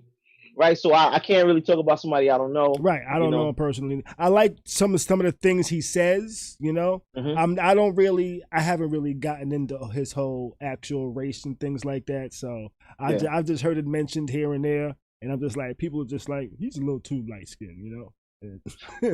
But I don't know him personally. I don't really care. I like type of just things that he says and stands for. So I rocks with him with that. You know. I like look at Huey P. Angela Davis. There's a lot of high yellow people that are about that life. Yeah, there are. So I don't. There are. Just don't let that skew your perception. Correct. You are right. You're right. There are some nice chocolate people that are fucking morons, and they will sabotage the whole race if they get a chance. I swear to you, there's There's that on both sides, on both ends. You know, there's dark and light idiots. Yeah, ignorance is colorblind. That's correct. But I admit my ignorance, so I hope my ignorance can bring some enlightenment out there, and that's why we have conversations like this. Because I had a question, I was like, I'm not sure if this is ignorant or not, but if it is, let's get some enlightenment and talk about it a little bit and get it out the way. Yeah, that's what. And this is a line. This is a sign of intelligence, right? When you are aware that there is something that you do not know, and you try to change that, that is a sign of intelligence. Yeah. Right. Don't admitting that you're ignorant is a sign of intelligence in a field. Yes. Right. Like I don't know anything about fixing cars. Right. I'm aware of that. And I will source out somebody who does. That is intelligent. Right? As opposed to me just saying, like, I don't know, fuck it, it ain't that important. No, that's all the way ignorant. Right. I'm looking over here in the chat. Gary Johnson sends Rachel Doza. What's that girl? I was thinking about her too. Rachel Dolezal. Something like that. She said Rachel Dolezal and that professor messed it up for light-skinned people. She ain't light skinned. I know, she a white but girl. She's tried to pass herself off as light skinned. You know, so now a whole lot of light skinned people are being questioned. You know, like let me see your mama and daddy picture. You know, that's crazy. Who's the light skinned one? Which one's the dark skinned one? But isn't that's the whole dynamic behind a tanning booth? Like so you can look darker. Right. Like they're inventions created so people could look darker. Right. Which I'm still in the dark a little bit about suntan lotion. I don't know what's what. I just know I need to put on some type of lotion. I don't know if suntan lotion gives me a tan and protects me from the sun, or stops me from getting darker. I don't know. You know? Yeah, you gotta read the job, brother. Yeah, I'm confused. There's different types. I just be like, this has something to protect me from getting skin cancer. So, which just bugs me out about people going into these things to get tans. You know, it's like, are you risking yourself to cancer to get a little darker? Wow. Melanin is popping, bro. Wow. Melanin is magic. Yeah. It's the equivalent of people risking their freedom to get money.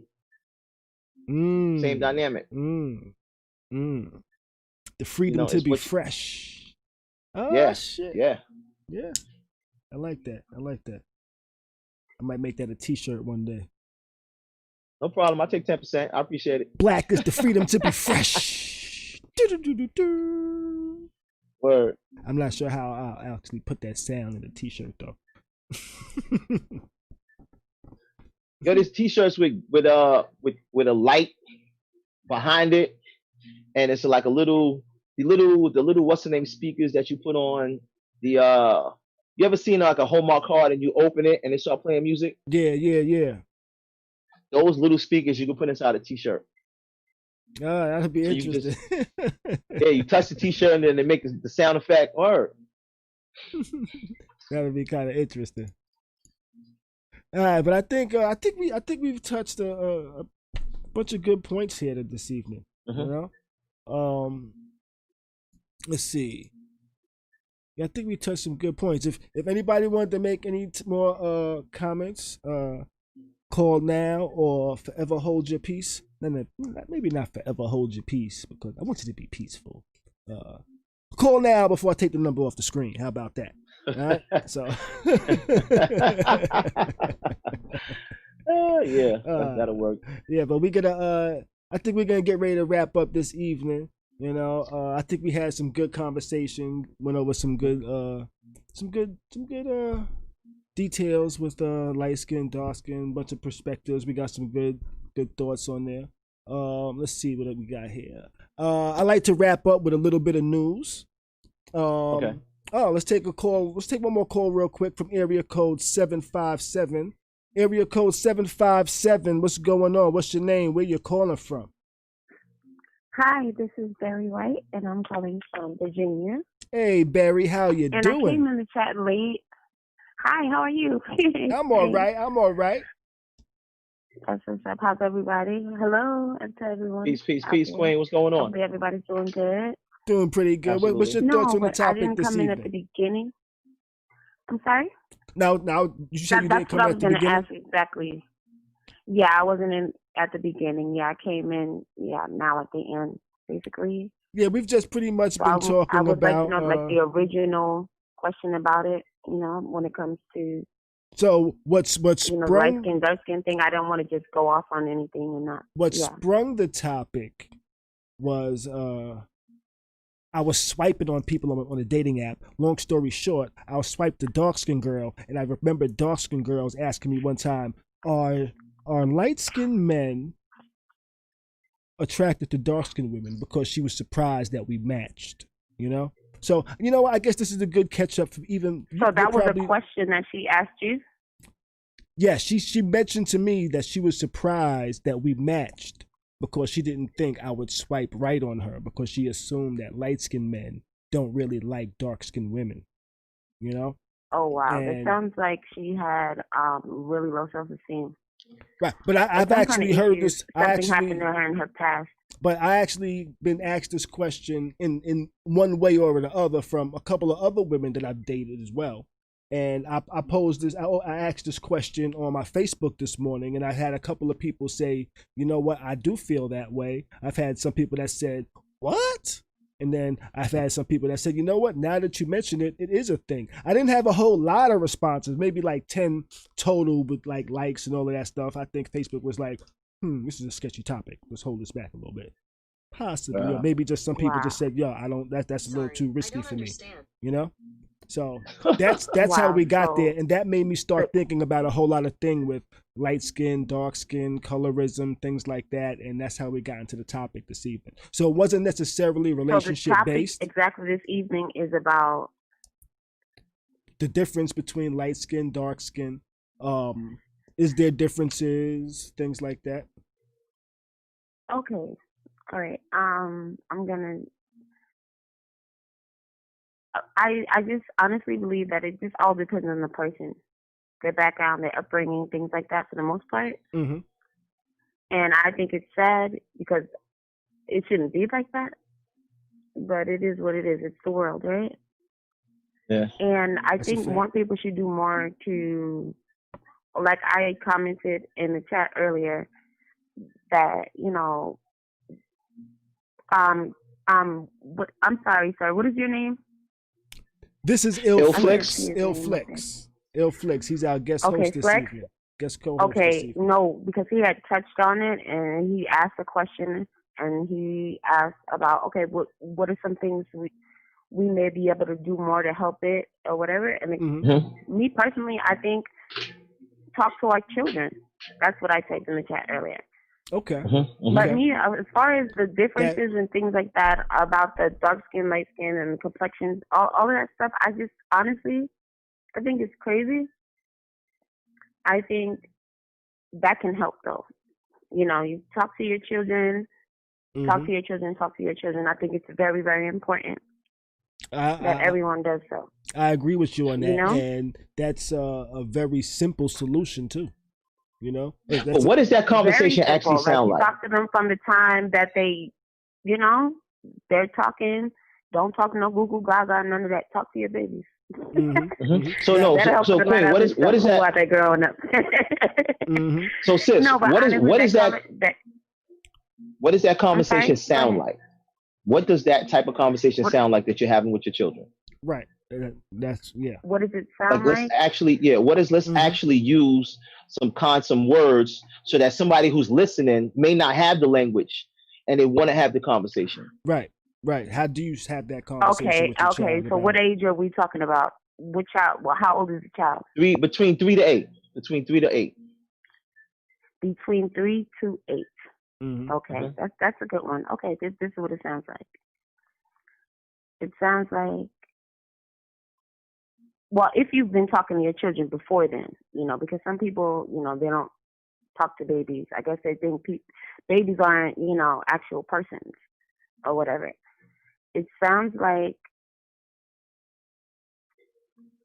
you always, first of all, I don't care what you're doing. If you're a parent, you should always tell your children that you love them. That's what it sounds like. The conversation sounds like love. Okay? The conversation sounds like no matter what, you are.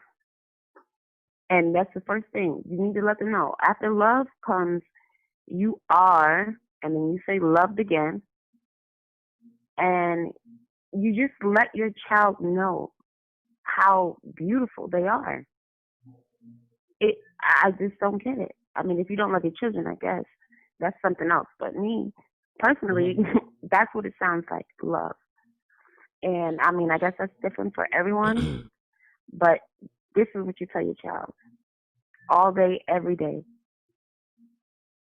All day, every day. You just instill that in them. You build them up. You get what I'm saying? It's different when, people are talking to a peer or an elder or whatever. But every child needs it. And you just talk to them. You let them know. You build them up. It's different when, I'm motivating my man or whatever. I don't know. I heard Kelly Rowland. That was the first thing I heard when I first got on. Was Kelly Rowland. So, and I'm going on that point. Okay, motivation. Forget about the man motivation. No, you motivate your children. You instill all of this stuff in them from the beginning. I honestly couldn't give you the exact words, but you just always let them know. You talk to them all the time. Don't stop. But I get it. Keep it in them. Instill it in them is all I'm saying. It's like, oh my gosh, it's so much you can say, because words do go a long way as far as, you always say about this bullying and all this other stuff. But if you instill in them from the beginning who they are and how great they are and how much they are loved, I'm sorry. I just feel like half of this stuff they wouldn't even have to worry about. You wouldn't even have to worry about. Gotcha. Your baby take that and run with it. You get what I'm saying? Yeah, they'll take that and then they'll I get they you. They'll take that and connect that that's to my king, that's my queen, that's my princess, that's whatever. Like they can take say king and queen they'll for say your partners. That love will make me not look at color in any way whatsoever because I love everybody because I was taught that. Exactly. No, but you just instill in them like, listen, it doesn't really matter what anybody else thinks. You are great. I mean, well, obviously you're beyond great. I'm just saying that was just an example of a word, whatever. Anywho, but you instill that in your child, and they take that out into the world. You know what I'm saying? Let their light shine bright. And I'm just saying, there are different kind of affirmations for anybody who wants to Google anything. However, speak from your heart. Let your child know, and that's it. It doesn't matter if they're 3 years old. You talk to them, they know. You get what I'm saying? Yes, I do. Yeah. They know. Well, I appreciate love. Love is the key. Love is the key. It is. Love is definitely the key. I appreciate your feedback, Barry. I appreciate your feedback. I appreciate your call. Thank you very much. You're welcome. Thank you. You have a good night. Have a good night. Travel safe, Queen.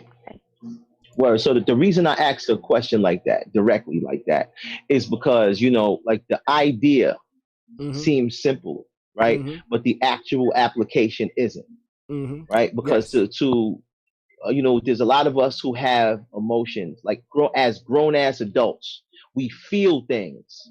We may not have the actual words to articulate our feelings accurately. So we'll say terms like, yeah, it made me feel a way. You have to be able to describe what that way actually is, right? Because a way doesn't suffice, right? Like if I owe you some money, no, you owe me $53.72. You don't owe me some money, right? You have to be able to accurately pinpoint it that way when dealing with emotions. Like I didn't have that type of what do you call that? Emotional intelligence as a young child. I didn't have that, so I would just be mad. I would be angry or I would be happy, real simple, until I got into adulthood. And then a lot of that still traveled over.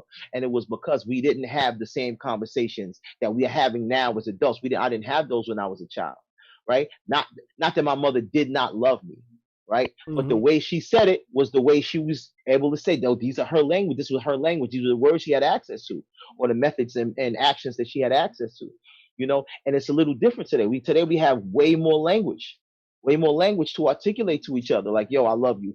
These are the ways you should be loved. This is what love looks like to me. This is what love does not look like, so that you can see a comparison, just opposed to telling somebody, I love you and you're going to be great. Like that's motivational. But then it's also a disconnect as a parent when you tell your children like they're the best thing in the world and they're great and they're marvelous and they can do all of these amazing things. And then as soon as they get out into the world, they meet the exact opposite of that. Right. There's a disconnect that happens. Like I remember my mother telling me that, like black people are smart and this, that, and the third, and then send me to school to be taught by white people. And it's like, yo, white people are bad. Why are you sending me them to learn? Right. And it was like I couldn't process that. And then I didn't have the courage as a fucking 8-year-old or 6-year-old, however old I was, to challenge her. Right. So I just shut the fuck up. I ain't saying nothing and went to school. Right. But had I said, or had I been able to say, yo, Ma, this doesn't make sense to me, explain it. Maybe I would have had some understanding at the time. Got you. It makes sense. All right. Well, I appreciate Barry's call and her absolutely input. Very white. Yes. And Miss Brown had mentioned that in the comments, you elevate their consciousness at a young age. That's kind of what she got out of what Barry was saying. And before they even form an opinion, you elevate their consciousness to where that's not even like in their thought process, I guess, Again, like as an adult, I understand that concept. How do you actually apply that? Right. That's the trick. Because there's always going to be outside influences on what you try to teach as well. So just saying love, love, love, is that all you need to do? What other ways do you apply that so those outside forces don't interfere with that, I guess? Yeah. Because we're dealing in the social media age. Yes. Right? Yes. And can't hide anything nowadays, really. Yeah. Everything is available instantly. You would educate on the basic level, starting with what is melanin. Definition of melanin. That's a good one. All right, but I think we spoke a lot of it on this topic this evening. So I'm gonna wrap it up this evening. I'm gonna go over a little bit of news. Today's news. I actually have a screen for that too. But I didn't update it, so I'm just gonna tell y'all today's news. we gotta make that checklist, brother. Yeah, definitely. I had a very busy day. Normally there'll be like a beat. It'll be like today's news, and it'll come back to me, and I'll be like, so today's news, but and my eye over here is getting blurry as shit. This damn liquid in there is getting all messed up and shit like that. But so today's news, I'm gonna go over the news really quickly this evening. A school called the police suspended a black child who played with the toy gun in virtual class. Did you hear about this? In virtual class. What do you mean? You mean like online school? Yes. He was in You gotta his be crib. fucking shitting me. He was in his own house. He was in his own house playing with a toy gun. Ended up getting suspended. You know? And not only did he get suspended, the police was sent to his house. Or the school resource officer was sent to his house. You know? I think that's crossing the line. There's a mark on his Dangerous. record. The 12-year-old has a mark on his school record saying he brought a facsimile of a firearm to school, even though he was at home doing virtual learning. This happened in, I think, Colorado Springs, Colorado. You know? Yeah, this was crazy. That was crazy. That's crazy. Yeah. Let's see. Nah. Yeah. That's opening the door for a lot, man. That's opening the door for a lot. The incident happened last week during a virtual art class at Grand Mountain School. The child's mother, Danielle Elliott, told the news outlet that she received an email from his teacher about him not paying attention during class and playing with what appeared to be a toy gun. Elliott said she told the teacher that it was just a toy, but then she found out that a school resource officer would come to their home. She shared a photo of the toy with us. I'm actually I'm gonna show this photo as well. Let's see if I can open up this image real quick. Display it. Here goes the image of the toy gun. Oh, what happened? Swap screens real quick. Where's that? Boom, here we go. Here goes the image of the toy gun. This is the toy gun he was playing with at his crib, in his home, that he then got suspended for. So the zombie hunter, he was playing with the zombie hunter gun. Yeah, he was playing with the zombie hunter and got suspended from school for it. That's crazy. Yeah. So what they did, like ban his Wi-Fi? Like, how do you suspend somebody? He's not in school. He's home. How do you actually do that? That doesn't make sense. That's not logical to me. Yeah. So let's see. They had a video of it, but they said they watched the video recording from the virtual class. It was Isaiah and another unidentified student was shown. The video clearly shows the boys playing around and pointing what appears to be a black handgun at the screen and pulling the trigger. The black handgun with the big green zombie letters on the front. Yeah, and the orange tip. And the orange tip in the front, right? Like, you got to be shitting me. The crazy thing is like this. When you suspend somebody, you keep them home away from school. If school and home is the same place, how do you suspend them? I'm going to be in the same place while I'm suspended, while I'm not. That doesn't make sense. Yes. In the comments, Cornelia says you got to send him a link to detention. Yo, that's crazy. Oh man. So this is America, boy. So let's see. Has there been any resolution? Don't seem to be any type of resolution. The mother's mad that the police was called for a matter like this, and I would be upset too. I would definitely be upset too. I wouldn't be happy about that shit at all. Not at all. Not at all. Isn't that violating like the privacy of my home? Right? Because what goes on in my home is what's in my home. Like, nobody's being hurt. The kids is playing. Like, I understand that he's not paying attention in class. So if you want to penalize him for not paying attention, that's one thing. But you shouldn't be able to penalize him for what's in my home. It's my home. Yeah. Right. And depending on the state, it could be a real firearm. Right. Depending on the state. Right. If this is an open carry state, so what? Right. Especially after the whole thing with the kid over and out in where the shooting happened.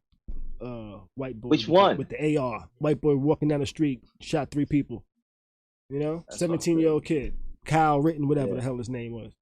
Kyle Good Riddance dude, I just, again, if it was a little white boy, I don't think we'd be having this conversation. Yeah. Did I even mention he was a black kid? You didn't need to. Yeah, because he definitely was a black kid too. Yeah. That's crazy. Yeah. All right. So for my next story, this one is pretty concerning. Trump bans diversity training, claiming it's divisive and anti-American propaganda, which is wild. And so, the rich asshole just made a major announcement. Okay, I said the rich asshole. I have a plugin that whenever it sees Trump's name, it replaces it to the rich asshole. So the rich asshole just made a major announcement that will surely have a huge impact on diversity, equity, and inclusion industry. Trump is now prohibiting federal agencies from conducting cultural sensitivity training because, according to the report, they are divisive anti-American propaganda. Diversity trainings that focus on educating participants about white privilege, critical race theory, and the racist origins of the United States apparently create division and resentment amongst federal employees. So now Trump is now prohibiting diversity training. Wow, that's crazy. Yeah, I think that's a little bit wild. So teaching somebody about white privilege is divisive, but white privilege itself isn't.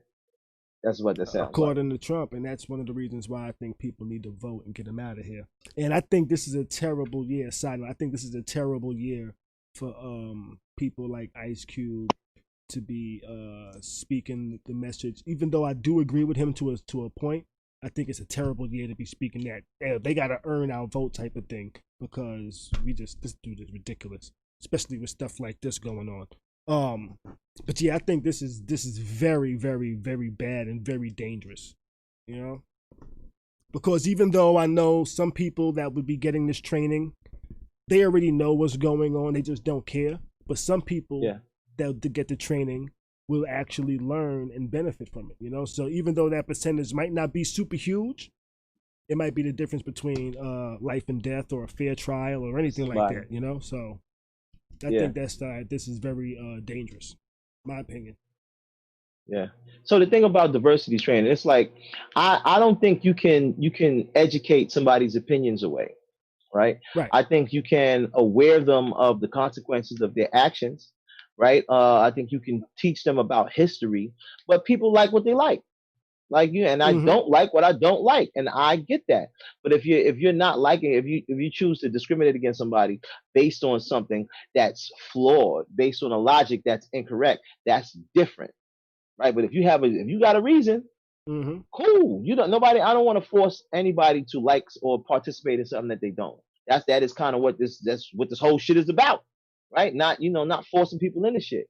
But on that same token though, like I think if you're gonna do away with diversity training because it like that shit is I'm trying not to say it sounds stupid, right? But because it has to be something other than, it has to be something that I'm missing, right? I like to look at things that way. There's something I'm missing. It's not this simple, right? I think because this is wow.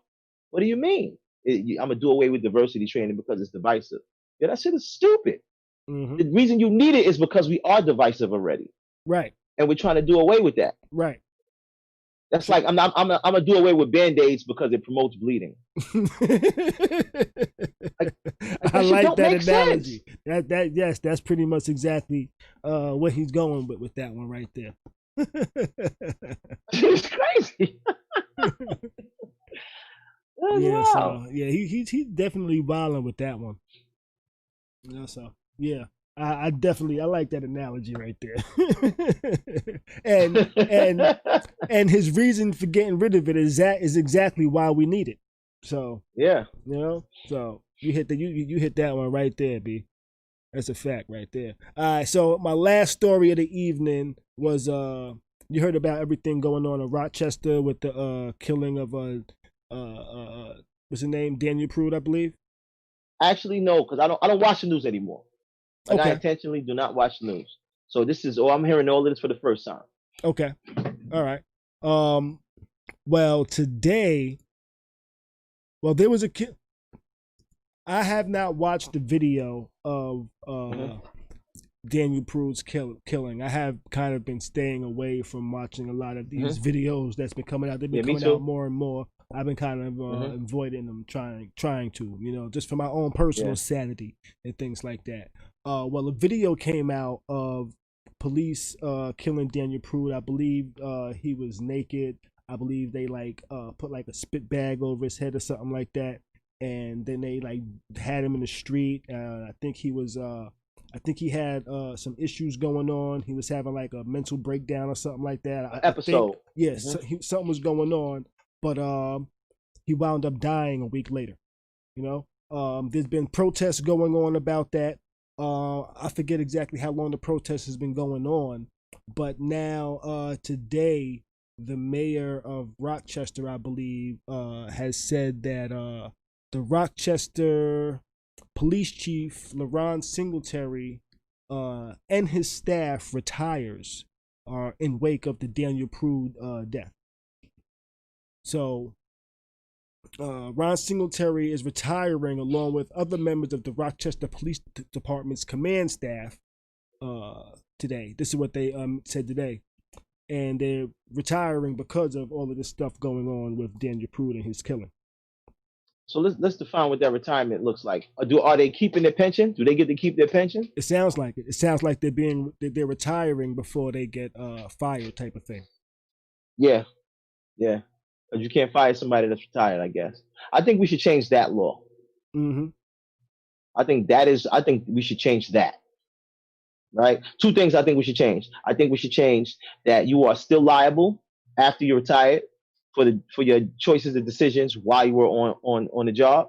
Mm-hmm. And I also think you should be held personally responsible.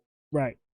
For your actions while you're on it. So meaning if you shoot somebody unarmed and it's found to be a misuse of force, right? Mm-hmm. Instead of suing the city, I think they should go on your bank account personally.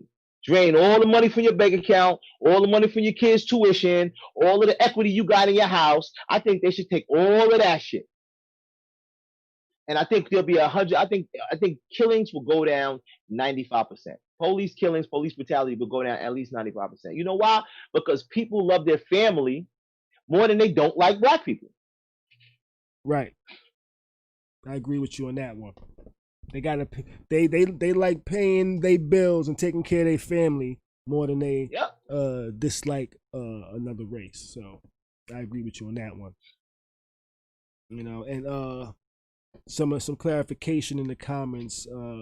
They said that the police pretty much suffocated him with the bag over his head like that, and which made him lose consciousness. And I think he was hooked up to machines, and later they pronounced him dead about a week later. Yeah, so there's a lot of protests, and let's see, they what was it? There was something on here I read just recently. They said he's retiring because they're trying to tarnish his name because they're making it seem like there was a cover up in this death.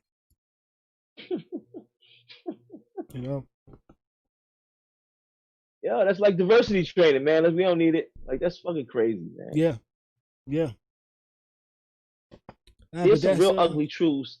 There's some real ugly truths that we don't face, right? As Americans, there's some real ugly truths that we don't face. Mm-hmm. That is why the current dynamic perpetuates. You know what I mean? Until we actually, and somebody put it in the comment early. I saw it, and they said they didn't want to be accountable. They didn't want to be held accountable. And I think that's what this shit boils down to. It's like they're changing the history books. They're trying to take the term slavery out of the history books, and they're using servitude. They're using indentured servitude. They're using a lot of these alternate titles as opposed to using what actually happened, and it's to avoid accountability. Right. And it's the same way like these guys are retiring before they get fired so they can avoid accountability. There's a loophole there. If we close the loopholes, a lot of these problems will be fixed. Got you. That makes sense too. I like that. It makes sense. I like your input, man. I like you had some great input and some great thoughts this evening. Appreciate it, brother. I appreciate you joining us this evening. And I now is my last topic for the evening as well. Got you. Do you have anything that you want to tell the people? Anything you want to plug before we get up out of here this evening? Yeah, man. If you get an opportunity, go to illflix.com. We do photography, cinematography, commercials. We do a ton of things. And every Wednesday, I run a group called Mind Sex. It's an open dialogue, candid conversation, little, like kind of like this. And we focus on accountability, personal responsibility, personal growth and development. That is the focus. Nah, I'm over here. Yeah, so log on. If you get an opportunity, follow us on Illflix on Instagram, Illflix on Facebook, or Mind Sex, the Oral Exchange on Instagram and Facebook. Yeah.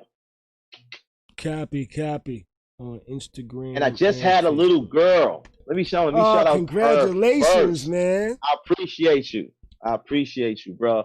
Yo, shout out Alani. What's good? Shout out Alani.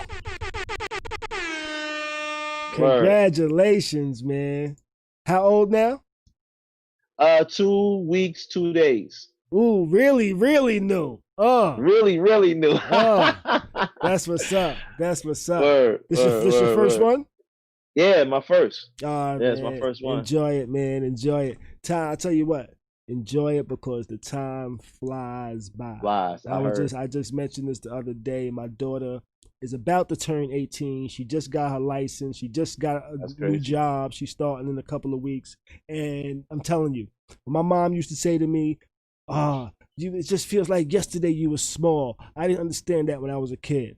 I understand that now. Get it now. Tell you what, it really seems like yesterday she was small, and I was like, damn, I wish I didn't try to make you walk a little too fast because now I want you to just chill. So enjoy it. Congratulations. Enjoy it. I appreciate it, man. It's gonna be a joy for you, man. I'm telling you.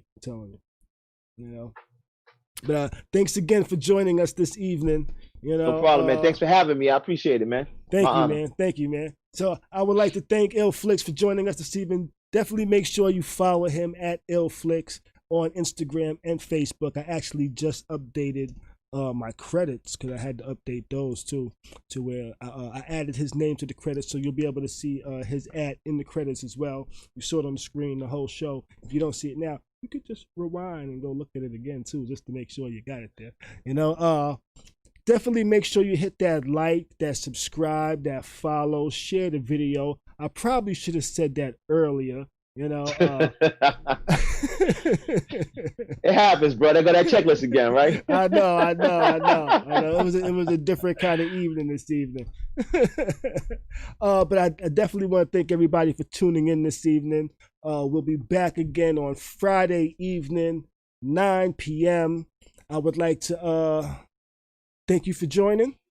May the rest of your week be great. Do your best to stay sucker free. And keep a smile on your face, baby. We out.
Khary's crib.